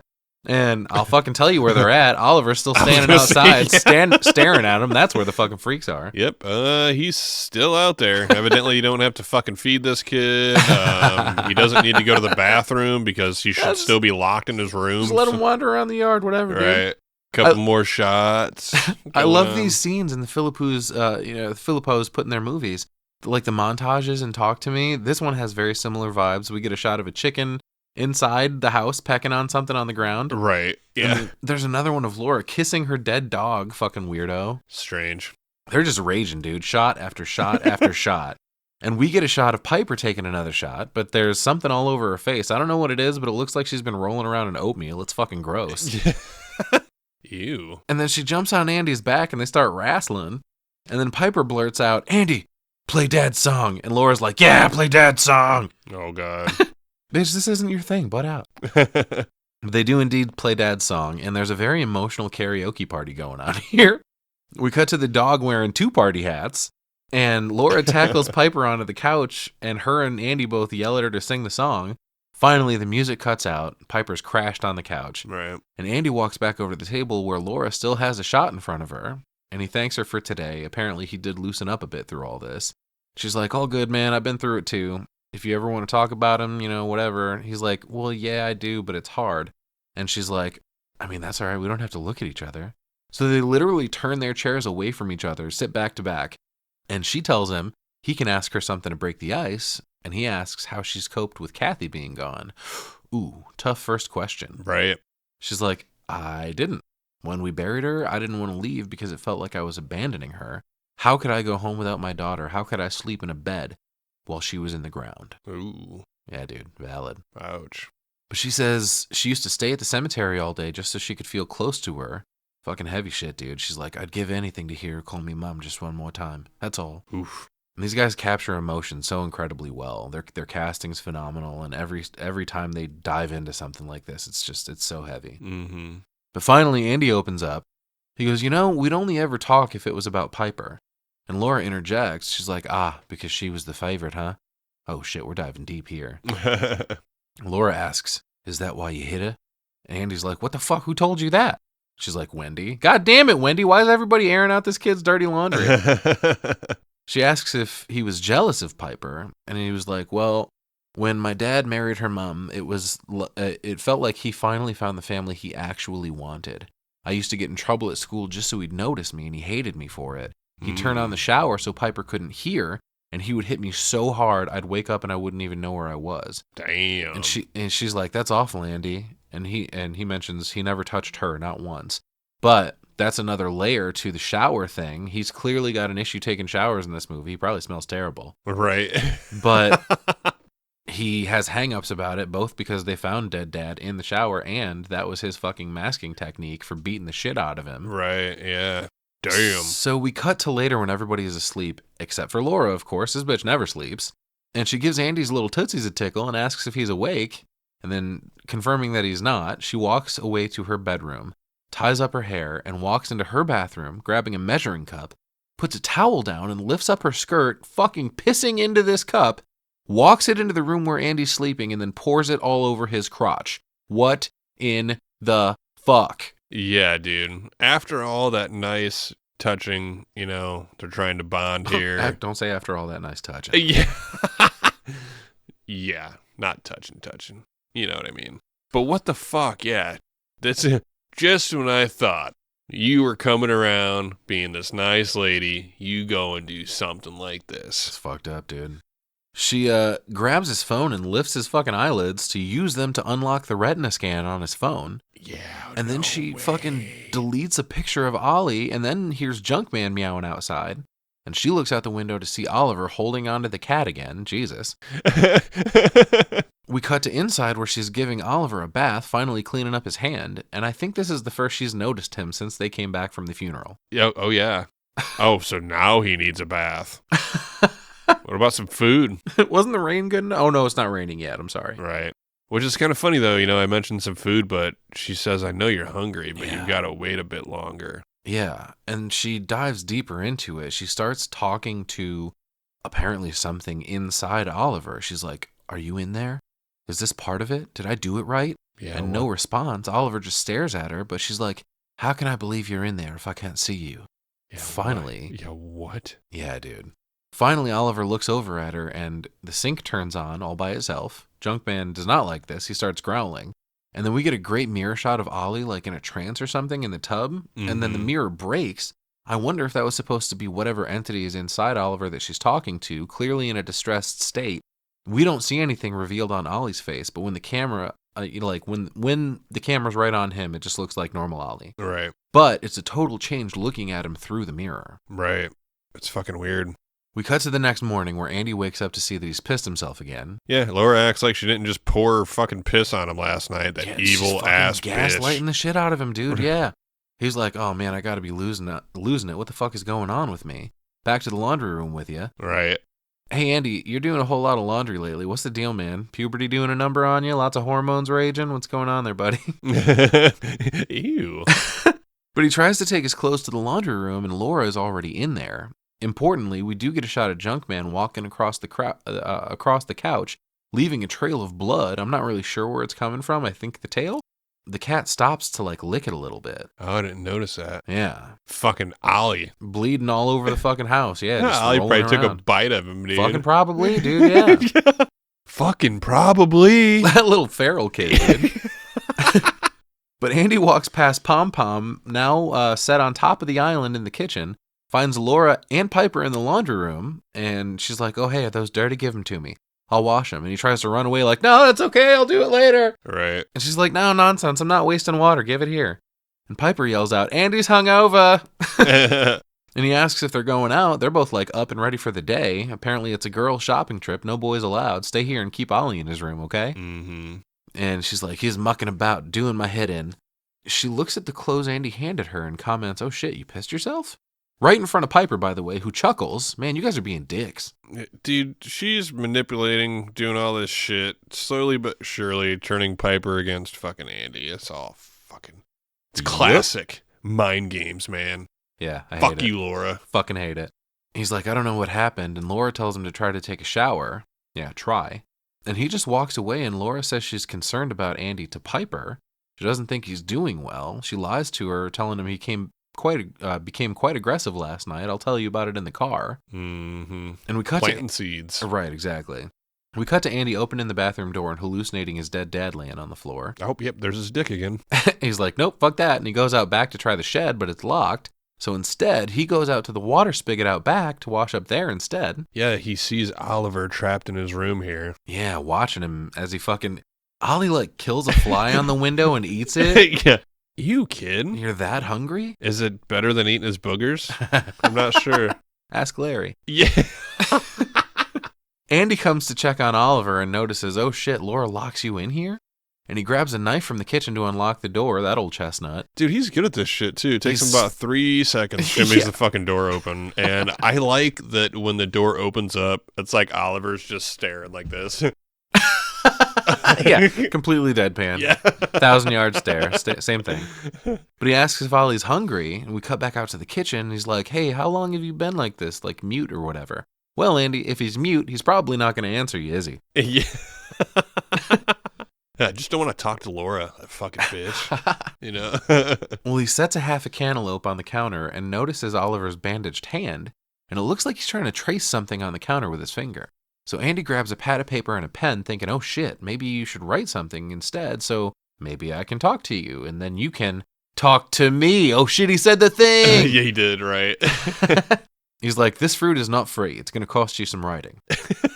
So Ollie grabs the pad while Andy cuts the melon up, and he starts writing, and Andy cuts a piece of this melon, stabs it with the knife to hand it over to Ollie, who grabs the knife, and he tries to tell him, no, Ollie, just take the fruit, but Ollie palms the fucking knife, so Andy's like, fuck it, whatever. He turns to grab a plate out of the cabinet. He's like, I don't want Laura yelling at me for making a mess. Dude. And then when he turns back around, Ollie is just smashing on this knife. What the fuck? So, a few things here. We know the kid's a little off. You know, don't hand a kid a large knife. No matter That's what. the thing. He should have insisted on pulling the knife back. You take the fruit, I take the knife. That's how this works. I guess okay, that's like another a fucking thing. hostage negotiation. We're adults, and even if I was cutting up fruit or a piece of a steak or something, I probably wouldn't offer you it with the knife the pointed pointy at end of the knife, yeah. Right. That's just... Exactly. When you hand someone a knife, you got to grab it by the blade and hand them the handle, right? That's how it works. Scissors, same shit. So, like, right away, I was going, what are you doing with that kid and the knife? And then, you're going to give it to him. And then... Dude. I wish I could make that noise. Oh, God, no. It's like his teeth. I don't even want to remember it right now. He's biting on the edge of this... the pointy part of this knife. Dude, he's got this knife buried deep in his mouth. But it's like up, vertical. Yeah, it's up and down, and the sharp part is up and going between his teeth and cutting his... I don't know. Oh my God. And you can hear it fucking like smacking up, like rattling against his teeth and shit. Oh, God. Oh. And this kid is just chomping down with everything he's got on it. He's like pushing his fucking teeth out. And he's whimpering like it hurts the whole time he's doing it, too. Okay, so why the fuck are you chewing on it? Ah! Yeah. Andy freaks out, tries to take it away from him, but there's a hell of a struggle happening. Finally... He like, tears it away from him, and... Yeah, dude. It, like, fucks up his upper lip. He slices his lip in the process of pulling it away. And his gums, and just... man. Essentially, like... You know that sound that you make when a sword comes out of, like, the... the sheath? Yeah.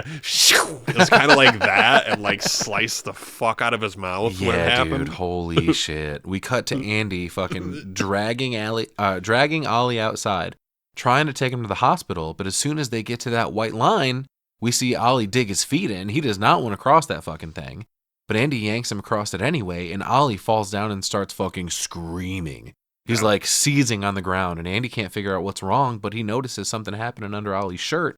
So he lifts it up to see his skin bubbling or some shit, like something's trying to get out. Yeah, something's trying to get out of his body. What for the sure, fuck? Man. Oh, yeah. Of course, that's the moment when Laura and Piper pull back up, and Laura shoots out of the car screaming, what the fuck is going on? Why is Oliver outside?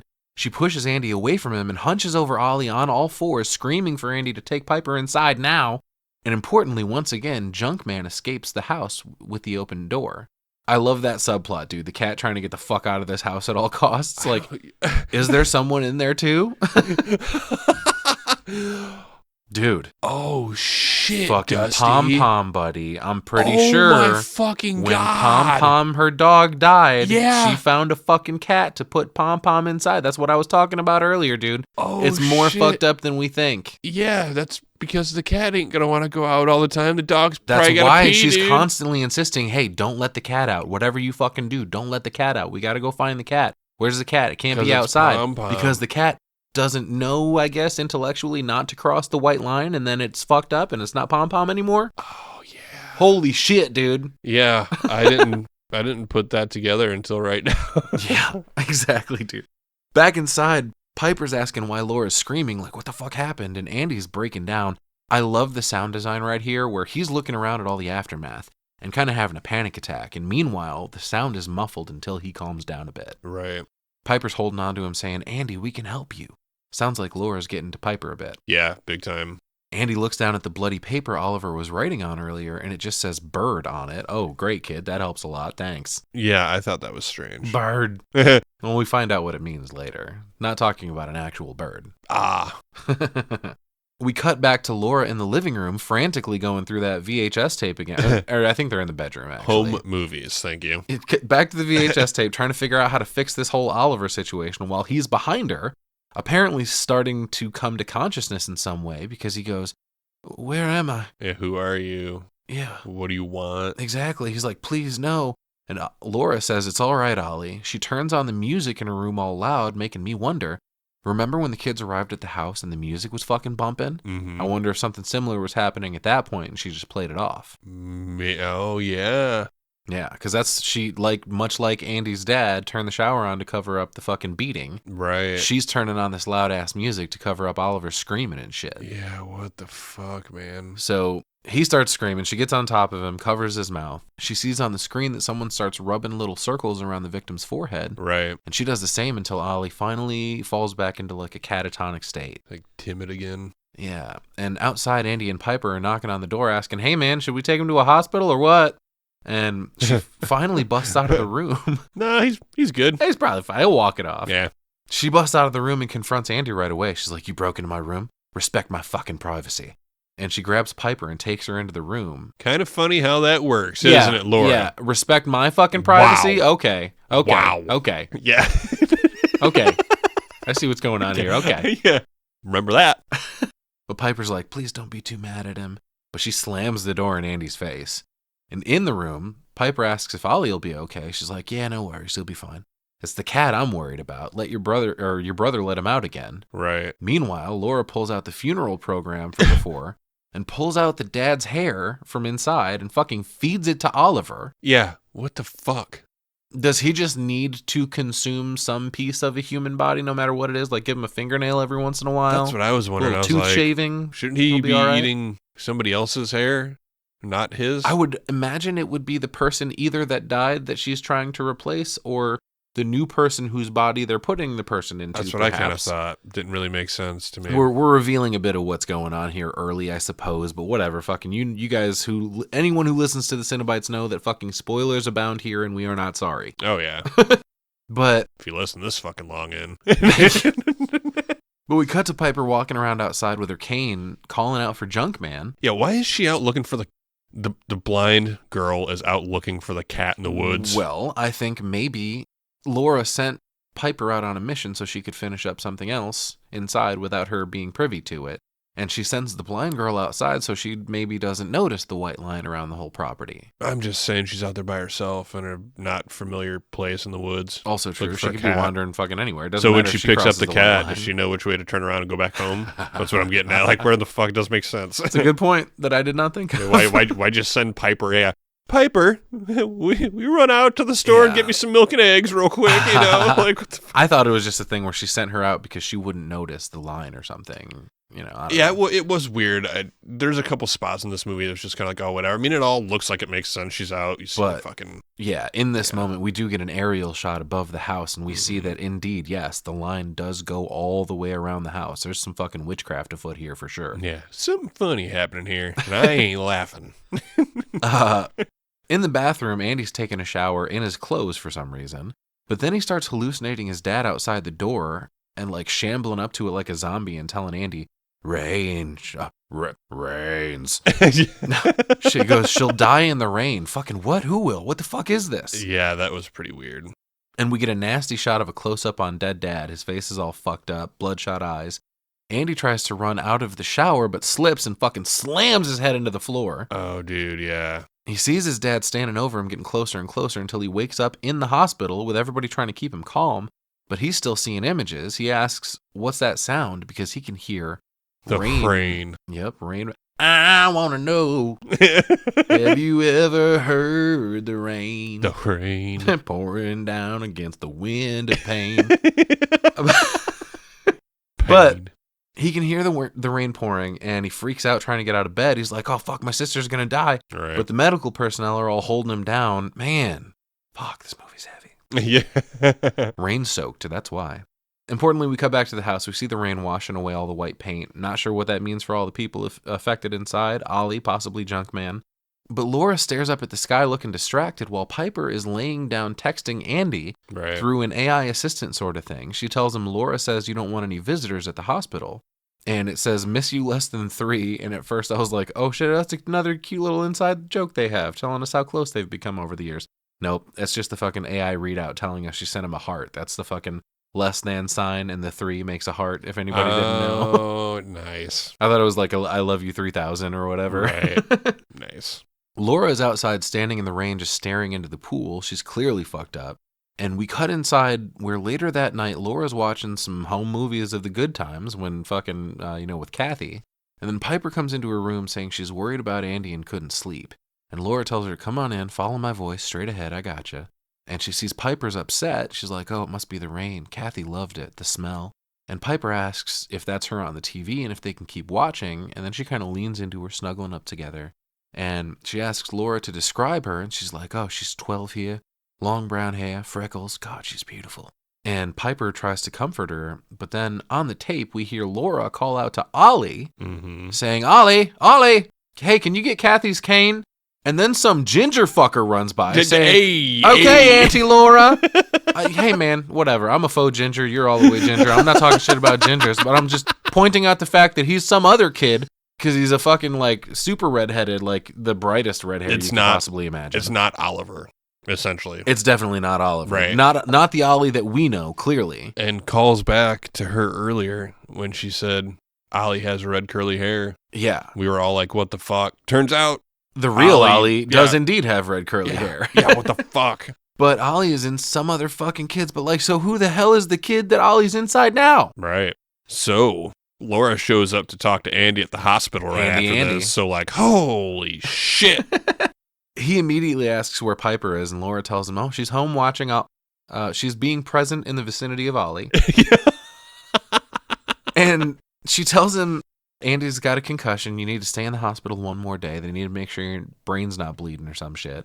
And clearly she's not super invested in whether or not he pulls through. Right.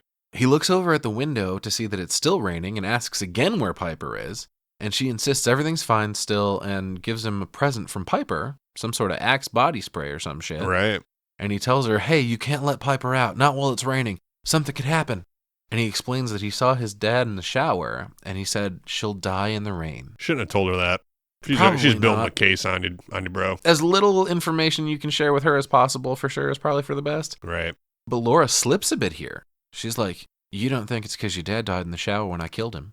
And he's like, fucking what? Oh, I didn't even fucking notice this. Bro. Yeah, and she corrects herself, fucking gaslighting him. She's like, your dad died in the shower. You're associating that with rain. And her face never betrays her slip at all. Fucking Sally Hawkins is phenomenal in this movie.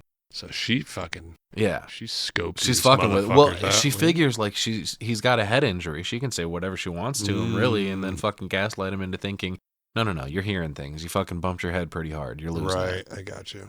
So clearly the gaslighting is working because Andy just thinks he's fucked up and hearing things, and Laura assures him, hey man, don't worry. I'll keep Piper inside.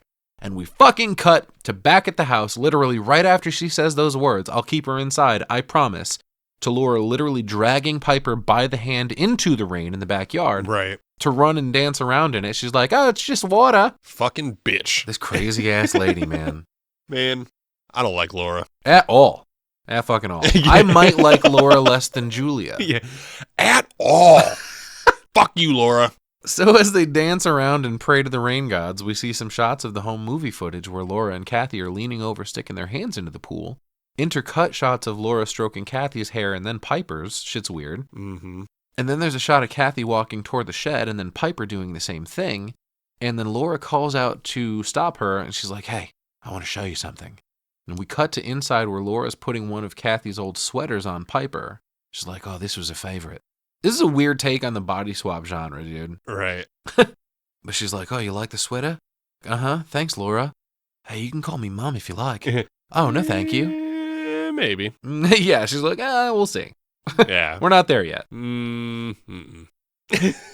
But Laura reaches around Piper's head, gives her the old reach around. Yeah. And she tells her that Kathy always used to wear her hair back like this because she didn't like it sticking to her face and getting in her mouth. All right, but she's not Kathy, dude. Like, does Piper not have any red flags raising through any of this? Yeah. Like, she seems to be comparing me an awful lot to her dead daughter. Yeah, no shit. But Laura does the same thing to Piper's hair and gets a good long look at her, and she's like, there you are.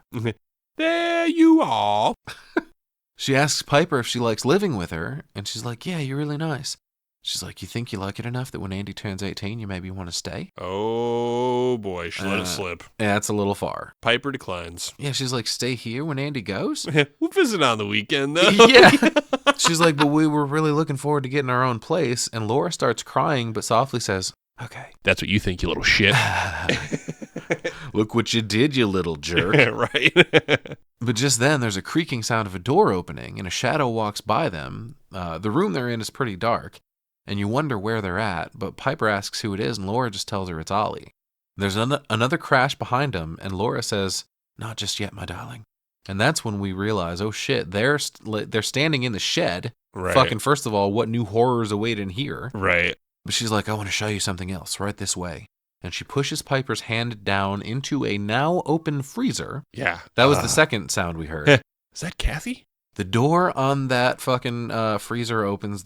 Laura guides Piper's hand down to feel what's in it, which she can't see, of course. But we get a quick shot of Ollie slinking back down into the darkness on the other side of the freezer, looking all demonic and shit.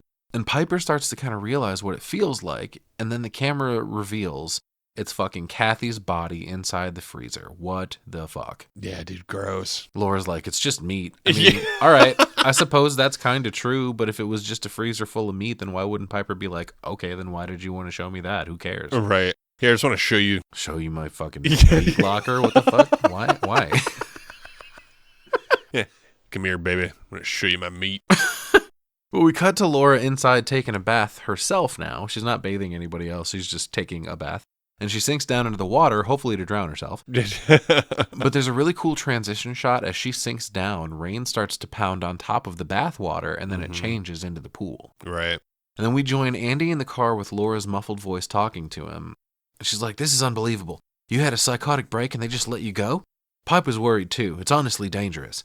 She continues talking, but then the sound muffles enough that we can't hear her anymore. And they walk back into the house, and Andy immediately sees Piper's wet shoes by the back door. Oh, hey, thanks for keeping her inside, bitch. Yeah, no shit. We cut to new Kathy's room. Piper, that is.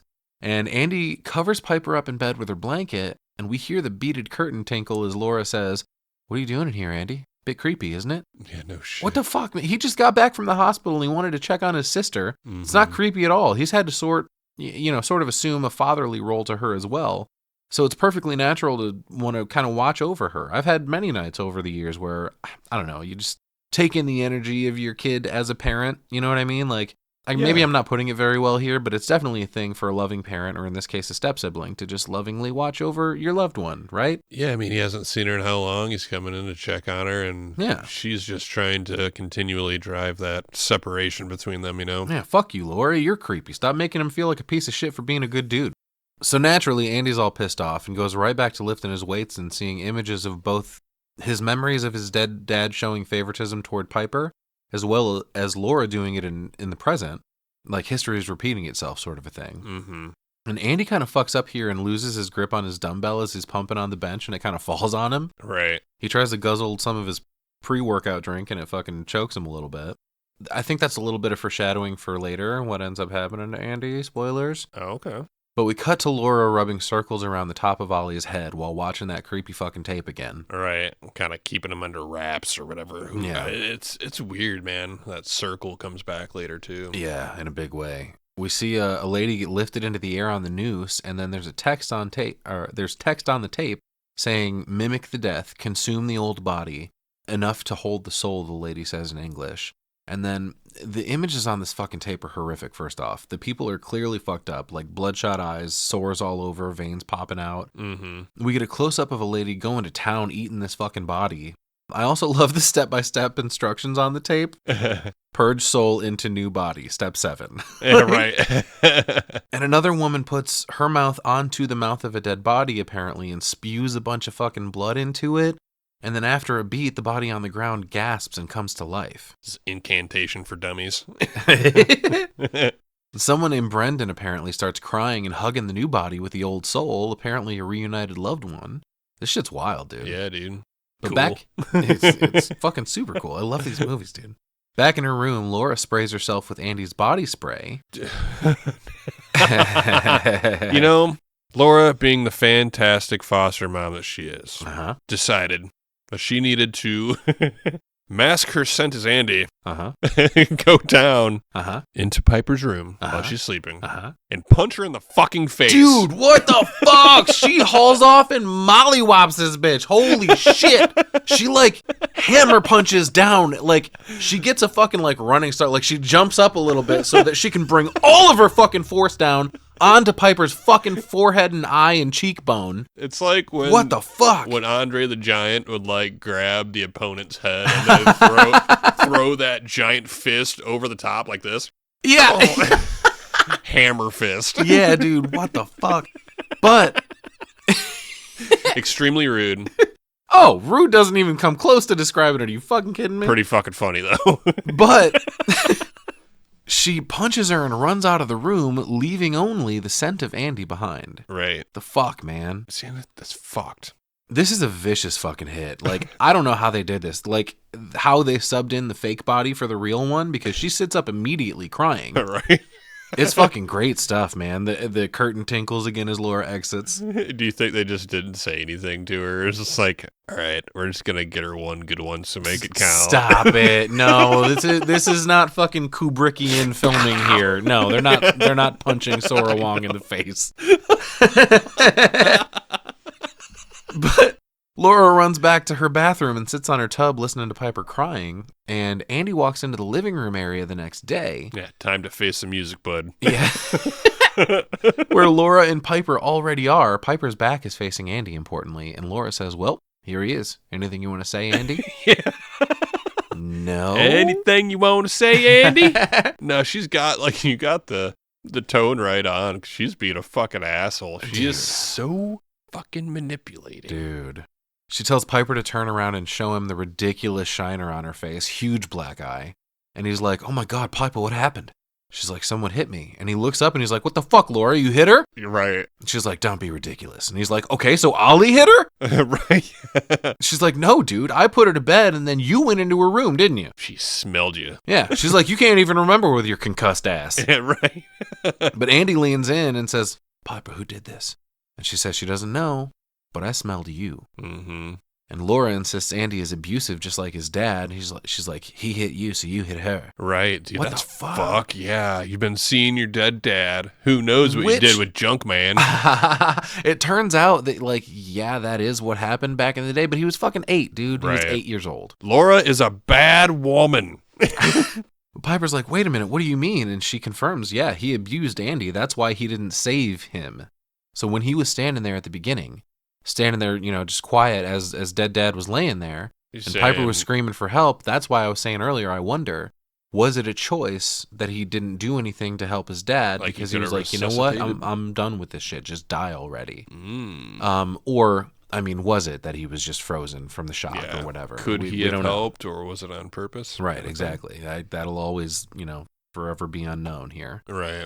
But she's like, "Well, meanwhile, I've tried to help you, Andy, but I can't. You butchered all of his mouth. Been seeing you dead, Dad. I hate to think what you done to Junkman." What you did to Junkman. Yeah, what the fuck, man? Can we talk about the name of the cat real quick? Junkman? What does that mean? Sometimes you find kitties in junkyards. Okay. Is that an Aussie thing? I don't know. Kitty named Garbage. Because you found him in the garbage. Meaner than old King Kong, stronger than a junkyard cat. But Andy's had enough. He tells her to stop, but she says he's the only one strong enough to leave that kind of mark on Piper's face because he takes his fucking steroids or his hormones or whatever. And he explains it's just creatine, dude. Right. But she's like, well, your testosterone is out of control. He's like, Laura, you better fucking stop right now. Laura, I'm going to tell you right fucking now. Yeah, she's like, or what? Are you going to hit me too? I was going to say, she's kind of asking for it. She really is, but he can't fucking do anything in front of Piper, obviously. Well, I mean, I guess he could. I was going to say, what did he you might as fucking well do? have See what the way talking- she acts about this. Right. Oh, man. Piper tells them both to stop, and that's when Andy sees Ollie standing outside in the rain, bleeding again. He rushes over asking what happened to him, and Andy pulls out his phone to like zoom. He pulls up the camera thing, and he like zooms in on Ollie's face. I don't know if he was trying to get a picture or if he was just trying to see him better. Right. Laura pursues. It's like, it's distorted through the rain, but when we do get the best shot of him we get in this moment, it looks like he's got fucking horns or something now. Yeah, that's what I was saying. Like, when we caught the first image of him, I was like, he looks rather normal here. And then all of a sudden, he's just looking kind of fucked up, but he's looking like the people from that video where he's got like a veiny head. His body is like slowly morphing. I'm wondering, because he's got like two little nubbies on his forehead on either side. Mm-hmm. Are they like fucking, is it a demon? Are there horns popping demon out? Gonna come out? Yeah, is there something about being brought back and being there too long or something that's going on? I think there might be a temporary entity along with Ollie inside Connor, if that makes sense. We haven't revealed Connor yet, but I don't know. Something's weird going on, and like his body slowly morphs, getting more and more fucked up throughout the run of the movie. Gross looking, and his hair's falling out. Weird, like muscular cuts around his body in various places that doesn't. It harkens back to like the classic images of like angels or demons like doing battle or something, and they're all like the old style of art where, you know, they're, you know, super cut all the time. I don't know. Anyway, it's weird. Laura rushes over to grab the phone out of his hands, and they struggle a bit. Finally, he pushes her away and she collapses onto the ground, really fucking overselling it. She's screaming and claiming to Piper that he attacked her. Yep, that's dramatic. Excuse me. That's dramatic. Throws herself on the fucking ground and yells for Piper. Yeah, dude. It is really a huge pain in the ass that you can't see what's happening around you, Pipe. Right. The fuck? And he's fed up with this shit already. He says, fuck you, Piper, let's go, we're leaving. But she's kind of torn already. Piper is like going to the dark side, dude. She's like, she's hurt, Andy. He's like, she's not fucking hurt. Come on, we gotta go. But that's why I said he might as well have just hauled off and fucking whacked her one because... Yeah. He punches a wall. She next already to her fucking head. yeah. Laura gets back up calling Andy dangerous. She's like, I'm not gonna let you hurt her again. I have to protect her. And he's like, oh, like you protected Kathy? Right. Oh. Damn, sick burn. They give you another one? But Laura freaks the fuck out at this, rushes Andy, grabs his phone, throws it across the room, so he grabs her and pushes her up against the wall and then cocks a fist back like he's gonna hit her, but then punches a fucking hole in the wall instead next to her head. But Piper is screaming in the background for Andy to stop the whole time. Mm-hmm. Meanwhile, even though she didn't get touched, Laura is screaming and crying like she just got cold cocked. Oh, yeah. Dude, this is insane. It's fucked up. Piper walks up to Andy begging him to stop, and he says, come on, Pipe, we're going. Grapefruit, Pipe, come on, grapefruit. But she just stands there protecting Laura. Right. God damn it. And Piper. You can see the hint of a grin on Laura's face as Andy leaves, too. Right. And we hear like some chickens clucking outside in reaction to a big crash, I think as a garage door opens. And Laura's inside comforting Piper as Andy gets into his car and tears ass out of the driveway. Funny enough, his mirror straight up falls off of the car. Looks like there's no fixing it this time. Right. And right away, I'm like, where in the fuck are you going leaving her there? But I'll tell you where. I was going to say he was going to see Wendy. He fucking drives straight to the foster agency. Rightfully so. Yeah. But this is fucked up, too. He walks into the office all wet, demanding to speak to Wendy now. It's urgent. Yeah, fuck yeah, man. And the receptionist tells him to have a seat. She'll be right with you. And as he's sitting in the waiting room, here's the reveal. He sees a missing poster. Missing child poster. Yeah, of a kid named Connor Bird, who's 10 years old. And he's like, holy shit, it's Ollie! Yeah, dude, fucking told you. And he grabs the flyer off the wall, and we cut to Laura taking Piper to goal ball. She's like, dude, I don't even feel like playing. And Laura's like, nah, it'll be good to let off some steam. Get on in there. And she tells her she might be a few hours until she's back. So we cut back to the agency where Andy runs into the room to talk to Wendy. And the first thing he says is, call the cops. Yeah, fucking maybe a priest too. Hey, no shit. And Wendy says Laura already contacted her, of course. She's like, Laura told me you hit your sister and then attacked her. Of course she fucking did. Right. He's like, she's fucking lying. And Wendy asks, have you been wetting the bed? Would you say that your grief over your dad is getting better or worse? And he's like, dude, that has nothing to do with any of this. And he puts the missing poster on the desk and says, Laura kidnapped a fucking child. Did you do any checks on her before you sent us there? How do you even know who she is? Right. And she's like, dude, she worked here for nearly 20 years. Yeah. Oh, shit. Yeah, she was the best counselor we had, and believe me, love, she would never hurt a child. Wrong. Disagree. We cut to the house where Oliver is fucking destroying the place, looking for food. The kitchen is a disaster area. When we finally see him, he's raiding the fridge and just takes a huge bite out of the bottom of the milk jug. Yeah, dude, he's hungry. That's what I said earlier. Oh you got to feed this kid. You can't just lock him in his room all day. It's so funny, dude. But instead of drinking the milk, he just takes a huge bite out of the bottom of it, and it just leaks all over the floor. This kid's a fucking animal. But Laura walks into the room and calls to him. And as he walks toward her, we can see his head is kind of deformed, where like those little lumps I was talking about. Mm-hmm. She tries to reason with him, like, Ollie, it's me. And he just comes for her, dude. She's like, not yet. But he fucking attacks her, ripping out hair. He takes a huge bite out of her, too. Big old chunk out of her arm. Yeah, dude. And it's pretty fucky, too. It ain't a little scratch. No, it's a chunk, like I said. Right. It's a missing part of your arm now. Ugh. And she backs into her room, and he fucking stalks her the whole way, pounding on the door when she closes it. And she falls to the ground and fucking passes out. And then Ollie is in the hallway fucking mocking her screams. I was going to say, this was crazy. Sound just like her. But back to the foster agency. Is it because he took a bite out of her? Now he's got the ability to mimic her a little bit, because later we hear something it else happens happening. again. Yeah, Okay. like I don't know. I was trying to put two and two together. Either that, like maybe it could just be hearing them talk and he can mimic it. But I thought, we kind don't of ironic. hear it. We never hear it happen with him until he has consumed at least a part of a person. Right, and then all of a sudden, yeah, it sounds like them. Holy shit! Mm-hmm. Wow. But back to the foster agency, they have Connor pulled up on the screen, and Andy explains she calls him Oliver. And she's like, oh shit, that's her nephew's name, the redhead kid. Fucking ginger fuck. Not so fucking crazy now, is it, lady? He's like, yeah, but he doesn't have red hair. I'm telling you, it's him. It's this Connor kid. And Wendy picks up the phone, and Andy's like, who are you calling? And she's like, Laura. And he's like, no, no. What are you, crazy? Don't do that. She can't know anything. What if she hurts Piper? Let me take you there instead, please. What, right.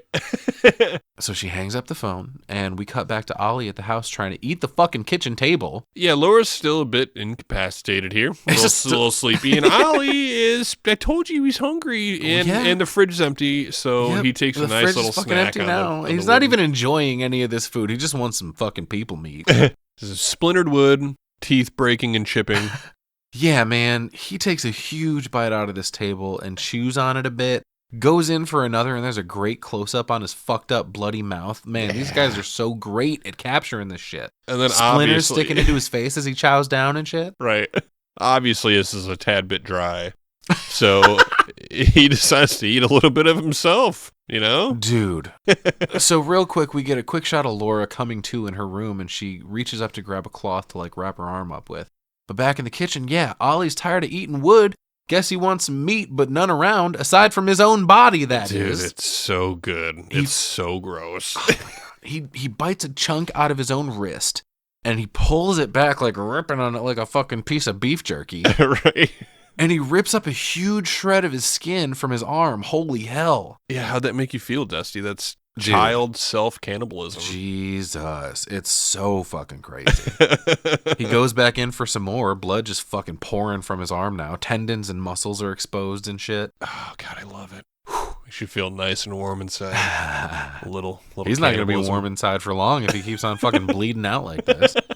But Laura wraps up her arm in the other room and then comes out to see Ollie standing by the pool just staring into it. And she puts her bloody hand on the window and traces a huge circle, prompting Ollie to turn and look at her. And we get a real good shot of his horn starting to come through there. Right. And she does another big bloody circle, and he walks over to the window where they stare at each other for a minute and both sink down to a kneeling position. She keeps doing circles, and they put their heads together on either side of the glass. That's a fucking calming circle thing from earlier, I guess. Yeah, it's a weird... Ollie leads her to the shed now, where he opens the freezer and climbs inside, and then we just hear Laura start screaming. I don't know why, though. Is this not what she wanted the whole fucking time? I guess, but here's the thing. We can assume that Ollie is starting to eat her frozen dead kid now? I would assume so. That would do some things to you, I'm thinking. And again, shouldn't Piper be eating her frozen body after transformations? There's like some when is who supposed to start eating whoever? I can't follow. I need to borrow that fucking video. Exactly. We need to see the tape from start to finish to be able. We didn't get a clear picture of what this ritual is. Right. I'm confused on the process, but at some point the person who you are bringing back's like flesh needs to be inside of that body, though. Yeah, I think it would make the most sense for Piper to be the one eating Kathy. Therefore, her essence is inside her. I thought too. Yeah. So we cut back to Piper playing goalball. She's blindfolded for some reason. I'm not really sure why. She's already blind. Down with the Y. But she can see, why indeed? Why this blindfold? But she's only able to see shapes and light. So, like, are you supposed to play goalball by your sense of hearing only? I don't know much about that sport. I'm sorry. But meanwhile, Andy's leaving her a voicemail in the car with Wendy. He's like, I'm sorry, Pipe.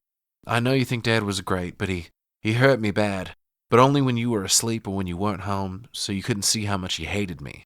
And Piper kind of repositions herself back in her thing and blocks a shot, I guess. Yay, good job, Pipe. Yeah. But she knocks on the ground and a kid passes her a ball, also blindfolded. So I wonder if this is like a blind kid league of goalball. I would assume, I had never heard of this. I assume that that's what the sport was probably for.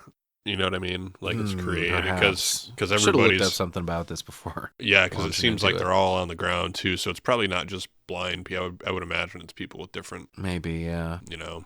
But back to Andy's voicemail, he's like, I lied because I didn't want you to know how ugly the world was.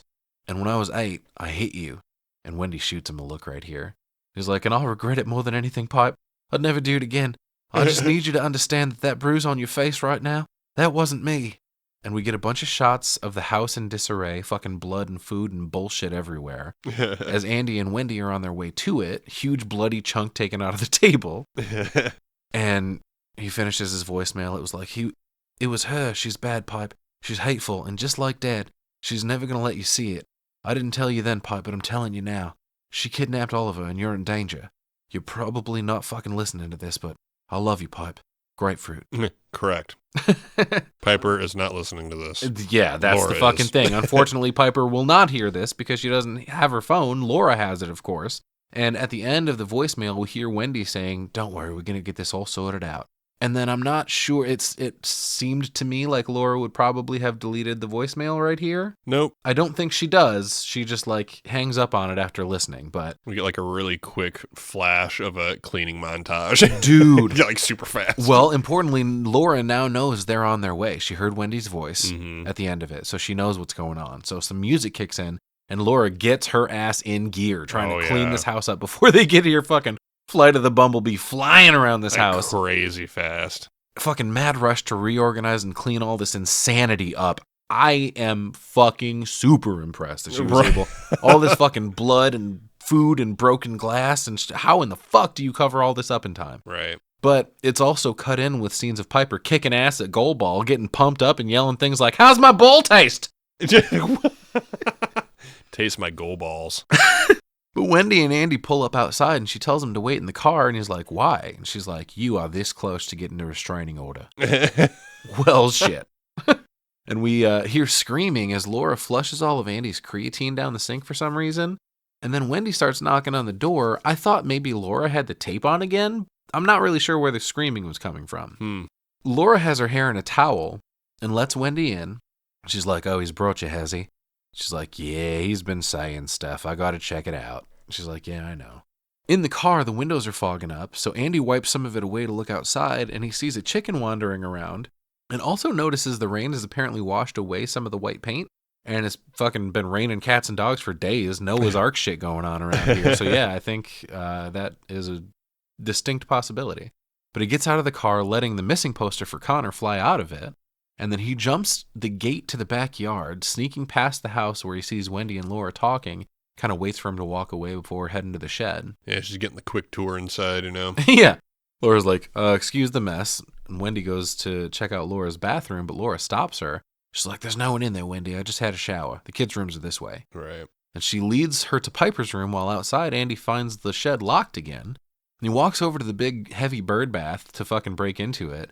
And Laura explains to Wendy she told Piper she could have her room any way she wanted, but she loves this. And Wendy gets in a good little zinger here. She's like, oh, lucky the kid's blind. Right. She's like, what's that? Oh, nothing. And Laura leads her to Andy's room. And Andy finally knocks the lock off the shed at this point. And inside, Laura's like, yep, this is it. He does weights when he's angry. Not that it's helped. Wait a minute. Does weights? He's on the weights. It's like somebody saying plays the drums. I hate it when they say that. Just say play drums, dude. But she goes, the sheets are dry for a change. Good one. Fucking, what a fucking ass. It was your piss, you fucking ass. You do that to him, man. But Wendy pulls out her phone and says, hey, take a look at this. This is the kid that Andy's been banging on about. And he shows her a fucking picture of Connor. Mm-hmm. And she's like, nope, never seen him before in my life. Wrong. And that's when Andy comes into the shed to see Oliver just going to town, munching on this fucking little dead frozen girl's face. Eating Kathy's face. And his eyes are fucking otherworldly at this point, dude. Shit's crazy. Man, I was going to say, all the focus was on him because I really thought, the final view of Kathy, should have been more mangled. Yeah, something. I mean, more I guess bites she was taken out of it or something. Yeah, just nastier, Right. His face was more distracting than anything. Still cool, but yeah. Yeah, for sure. Wendy says to Laura, well, I'm guessing you want him out. She's like, well, I hate to split him up, but, I got to think of Piper now. And apparently Wendy is satisfied and apologizes for interrupting Laura's shower. She says, oh, it's okay. But then she lifts her arm to wipe her face and leaves some blood behind. Ooh. And Wendy's like, oh, shit, are you okay? You're bleeding. And that's when Andy calls to Wendy from out back, and Laura flips immediately. Dude. Wendy, please don't go out there. She just fucking loses. I can't believe she held it together this whole fucking movie. And then here, from just a little bit of blood, like you could have easily been like, I tried to rush out of the shower and I cut it against the fucking or something. Oh, hey, my fingernail fell off. Exactly, yeah. But blood, yeah, she just falls apart here. You've also got that supplemented by Andy screaming in the backyard. Yeah. Get out here Wendy! now. Wendy! Yeah. Give me the bat. But that's when he calls out. She flips on her. She's like, oh, please don't go out there. I'm doing something for Kathy. Hey. We've been friends for a good long time, haven't we? Yeah. Whatever you're going to hear next after that line is inevitably never going to fucking be good. All right. How long have we been friends? She grabs onto Wendy to keep her from going outside, and Wendy's trying to get her off. And Laura's like, it's Kathy. We can bring her back. And alarm bells are finally ringing in Wendy's head. And she's like, oh, shit, what have you done? Yeah, and the whole time I'm thinking, man, Wendy's just a social worker. She doesn't get paid enough for this shit, man. Piper needs, she tells her Piper needs to go the same way Kathy did. She's like, oh, Jesus. And Laura's like, we always used to fill the pool with rain. I didn't think it would work, but it's working.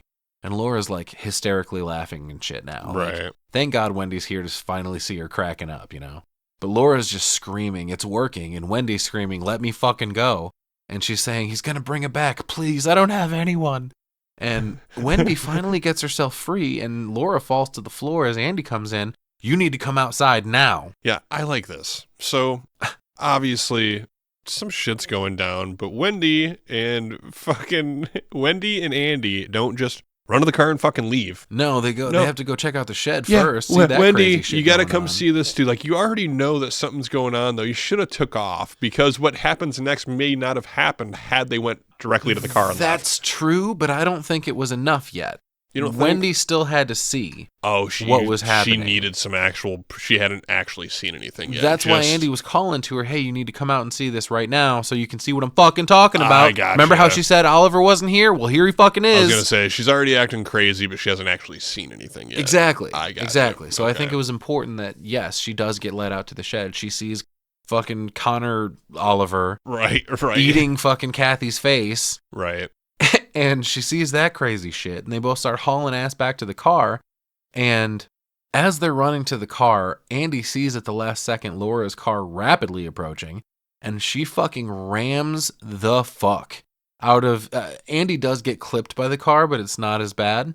Wendy gets fucking sandwiched in between her car and Laura's car. It's fucking crazy.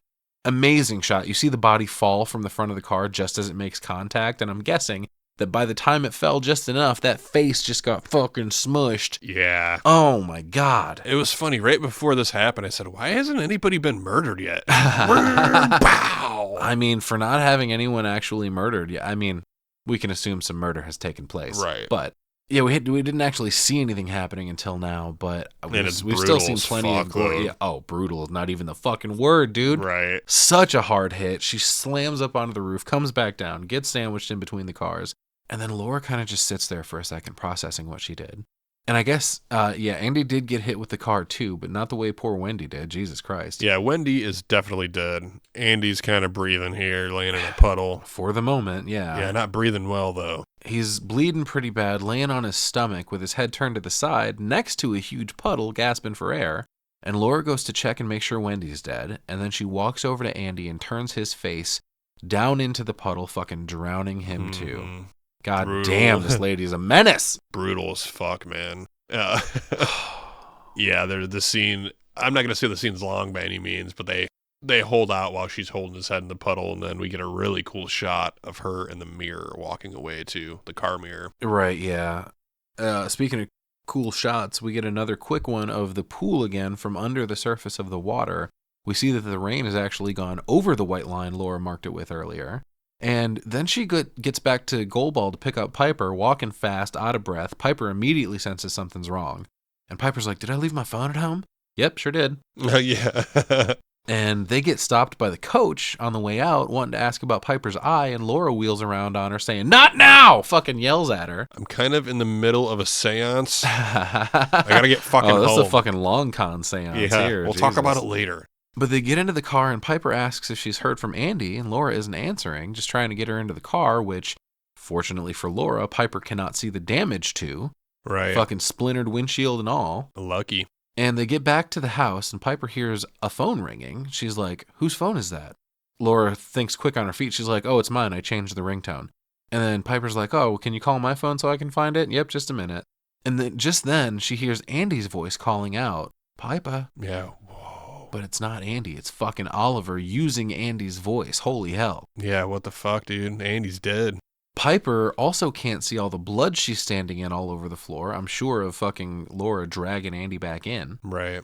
So she goes to follow the sound of his voice, and we cut to Laura rolling over Wendy's dead body inside. I guess it was her phone ringing. Damn. And she turns the body over, and her face is fucking mangled, dude. Oh, dude. Yeah. Gross as fuck. You can't tell who the fuck it is. Right, dude. But Laura turns the phone off.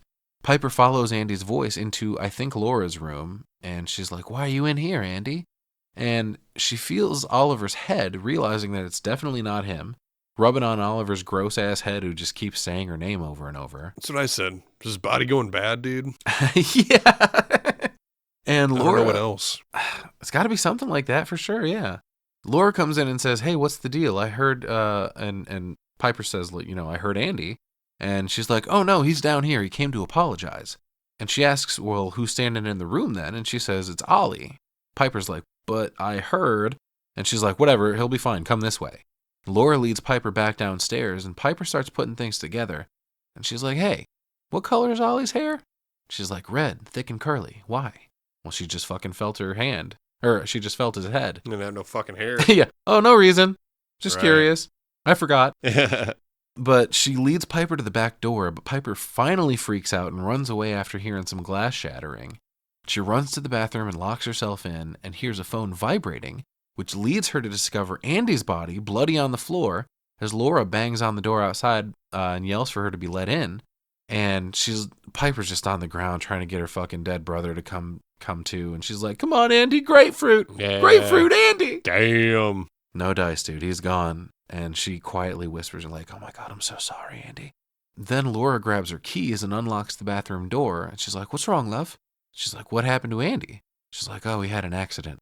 Listen, I have something to tell you. Mm-hmm. Something I've been scared to say because I didn't want to frighten you. I've spoken with an angel. A beautiful angel who does beautiful things. I put him inside Ollie.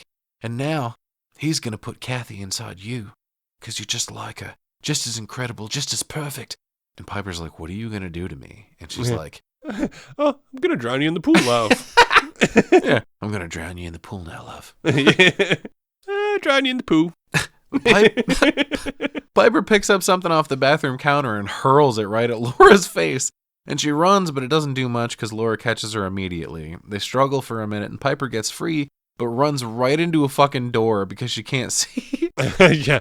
And crumples to the floor. I know it's not supposed to be funny, man, but look, just hear me out. This happened not to me, but to someone very close to me in real life. There was one time in this very house. Hannah and I were running around playing a game. She must have been like, oh my God, I don't know, 7, 8, something like that. And we're running back and forth, just playing, chase me, I'm going to get you, whatever. And there was a part where I ran to the back of the house and I stopped. And then I kind of like lunged to where I was going to like start chasing her again. And she launches off, goes to run away from me, and she fucking jumps. Right, just face first, right into the fucking door. the door frame? And no, the door itself. Like, does one of these things, like, hitting a pole or whatever and sliding down it like a fucking Charlie Brown gag. I was like, oh my God, are you okay? Piper's not okay. She gets fucking knocked out cold. Laura drags her body outside, struggling like a motherfucker. She's not very strong, apparently. Ollie starts walking up to watch, and we see Ollie hobbles the fuck over. Dude, hobbling because he's got this huge pot belly coming from eating Kathy, apparently. Yeah, dude, he is nasty as fuck, and evidently wants to be in the water, too. Yeah, like that voice of the Russian lady comes back in with the score, and Ollie walks into the pool to watch, with his crazy demon eyes. He's just watching it all go down. And now Laura has Piper in the pool, and she looks up at the sky for a moment and has a vision of Kathy, and then lowers Piper down into the pool, and she starts struggling and, trying to kick and scream and trying to get free. Right. And she finally breaches the surface of the water again, and Laura's yelling, please let me do this. And we get a shot of Ollie, whose body is weirdly morphing in different ways. Getting all bubbly. Yeah, and then Piper reaches a hand up out of the water and scratches Laura's face, but then when she comes back up, she screams, Mom! Jesus Christ, the bad guy won. It's now Kathy inside. Piper's gone. Well, we get a shot of the event of Kathy drowning, the original event. Yeah. And Laura jumping into the pool to save her, blood leaking out of her head. I think Laura's just having a flashback here, right? Yeah. Well, apparently it was just a fake out because Piper struggles away from Laura. She just screamed Mum to throw her off. Yeah, and essentially like Laura's, I don't know, mother instinct kind of kicks in, which she wants to bring back her daughter, but this is happening, so she's torn and she can't. Right. She can't kill Piper. Yeah, So. And if you had paid attention to the tape, you kill the body first or whatever, and then it's not until some fucking demon thing spews the essence into them with the blood and all that shit, whatever happened, that person comes back. So it's, you didn't follow your own rules, Laura. It's still Piper, and she's... Yeah. She just can't do it. Right? But she's, naive enough, vulnerable enough in this state that she coming back up out of the water screaming Mom. I'm sorry, Mum. Fucks her up just enough for her to stop struggling, and she lets Piper go, and she kind of runs away. Right. But Laura can't handle this shit anymore. She's just screaming and apologizing to Piper, and Piper gets away, but only a bit before fucking Ollie catches up and attacks her. Right. She does end up getting away from him too, but because of a fucking gut kick and Ollie starts retching, Piper runs out to the road to flag a car down, and that's when we see Ollie looking at the missing poster of fucking Connor. Right. Kind of knows, I guess, right? Yeah, and then he sees the white line. Yeah, dude, this is fucking crazy. We cut to a little more home movie footage of Kathy being woken up in bed by Laura, who in the present is still standing, is now standing above the freezer staring at Kathy. Mm-hmm. And Laura tears into the flesh of her own arm, trying any last-ditch effort she can, I guess. She goes, here we go. And we cut to Ollie fucking convulsing on the ground outside of the white line. He's done with this shit. He just threw himself on the outside. Right. And Laura is dragging Kathy's body back to the pool, and then we cut to Piper in the car with whoever picked her up. It's nighttime now, and they're waiting on a train to pass. And I guess Laura didn't actually delete the voicemail, because here Piper is listening to it now. Right. How sad. we cut to a search party coming onto the property. They find Connor, who is now Connor again. Yeah, no longer Ollie. He's just laying there scared and cold and wet and bloody, and he tells him who he is. And then we cut to the pool where they find Laura just snuggled up to Kathy, waiting for her to fucking die, I guess. She has nothing left anymore. Yeah, I didn't know if she was dead here from that fucking with that arm wound. I thought maybe she I don't think so. I think she's just laying there waiting for whatever to fucking happen next to happen because she just doesn't have any will to do anything anymore. Whatever, do whatever you want to me. You can't do anything worse than what's already been done to me by this event. You know what I mean? Like, fuck it. Do what you will. Like, just let me fucking die, basically. She's probably not going to eat anything from now on. She's probably just going to fucking wither away. Right. But that's it. We just fade out. That's the end of the movie. Holy fucking fuck. Yeah, Jesus Christ, man. We do get a little graphic pop up on screen. This movie is dedicated to Harley Wallace from 2001 to 2024. I wasn't sure who that is. I'm guessing it's a friend of the Philpos. Died young either way, poor guy. I'm guessing that also means the making of this film was a very emotional thing for them. You know? Yeah, I took a look at this, and he was a close friend, and I guess he died in the pre-production, and I didn't really see a whole lot other than this happening kind of added a little more depth to out of the sadness and shit. The way that they approached filming maybe informed some of the scenes. Mm-hmm. Yeah, that sucks, man. Damn, dude. How about them fucking teeth on that knife? Yeah, that one's gonna stick with me for a while. Yeah, I like this one, man. Good job for a second movie. Holy fuck. The first one was good job. Yeah, the first movie was great. Bring Her Back obviously was fantastic. I keep like you said, keep making the horror stuff. Everything's hitting great. Please. I want more Australian stuff. Right. Apparently most people agree, dude. 89% on Rotten Tomatoes. I think it should be even higher than that in my opinion, but the critical reception for this was mostly didn't like it as much as Talk to Me, but still raved about it. The budget was $15 million on this, and they racked in the box office $39.1 million, which isn't as good as I would expect. They made double their money basically, right? Or double what they spent on it anyway. So they broke even and then got that much back. But yeah, dude, I fucking love this movie. I love Raka Raka. I love the Philippos. Talk to Me left an immediate impression on me. That was also heavy as fuck. Yeah. And gross and nasty. And fucking, like, this one definitely carries all that same weight, I would say. The emotional, resonance here. The gore is next level for these dudes. For coming from a place where they're just doing a YouTube channel to now. Yeah. Where they've fucking created these two movies where both of them, I can't decide which one I like better. It's crazy.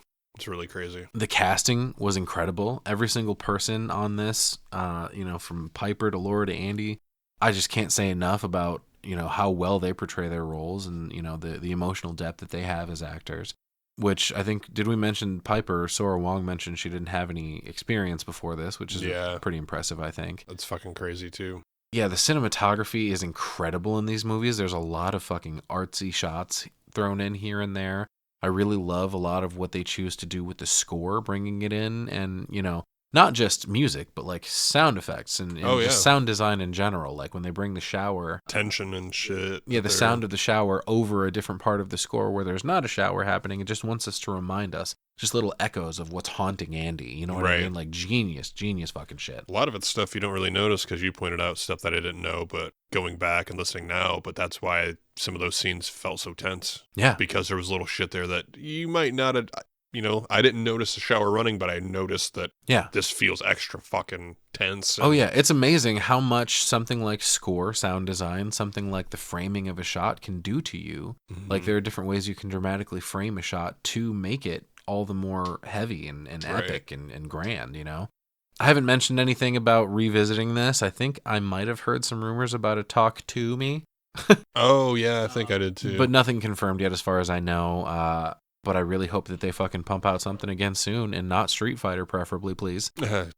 Don't wait another 3 years. We need more now. What do you got? I am going to give this one 9.5 out of 10 snacking knives. Yeah.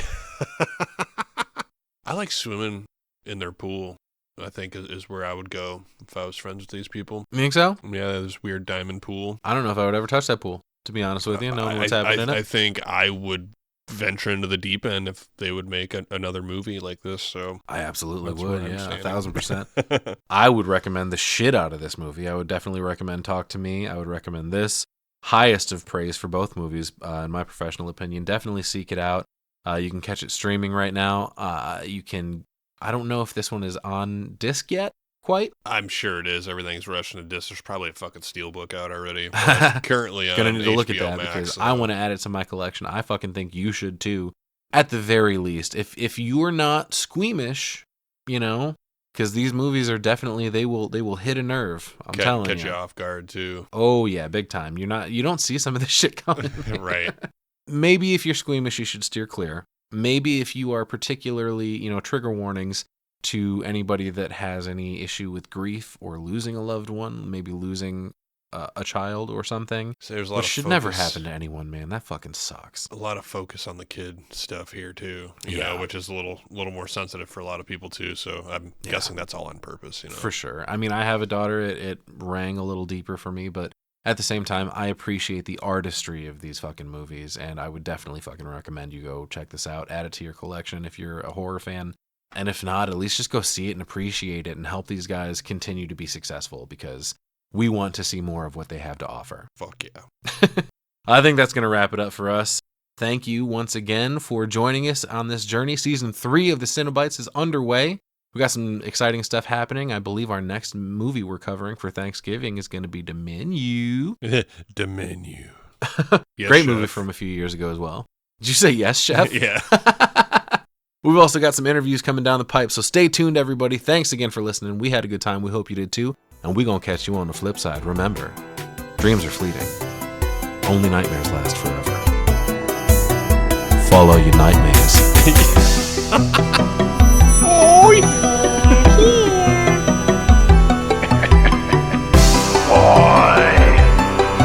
Kill her, Mommy. Kill her. I bid you welcome.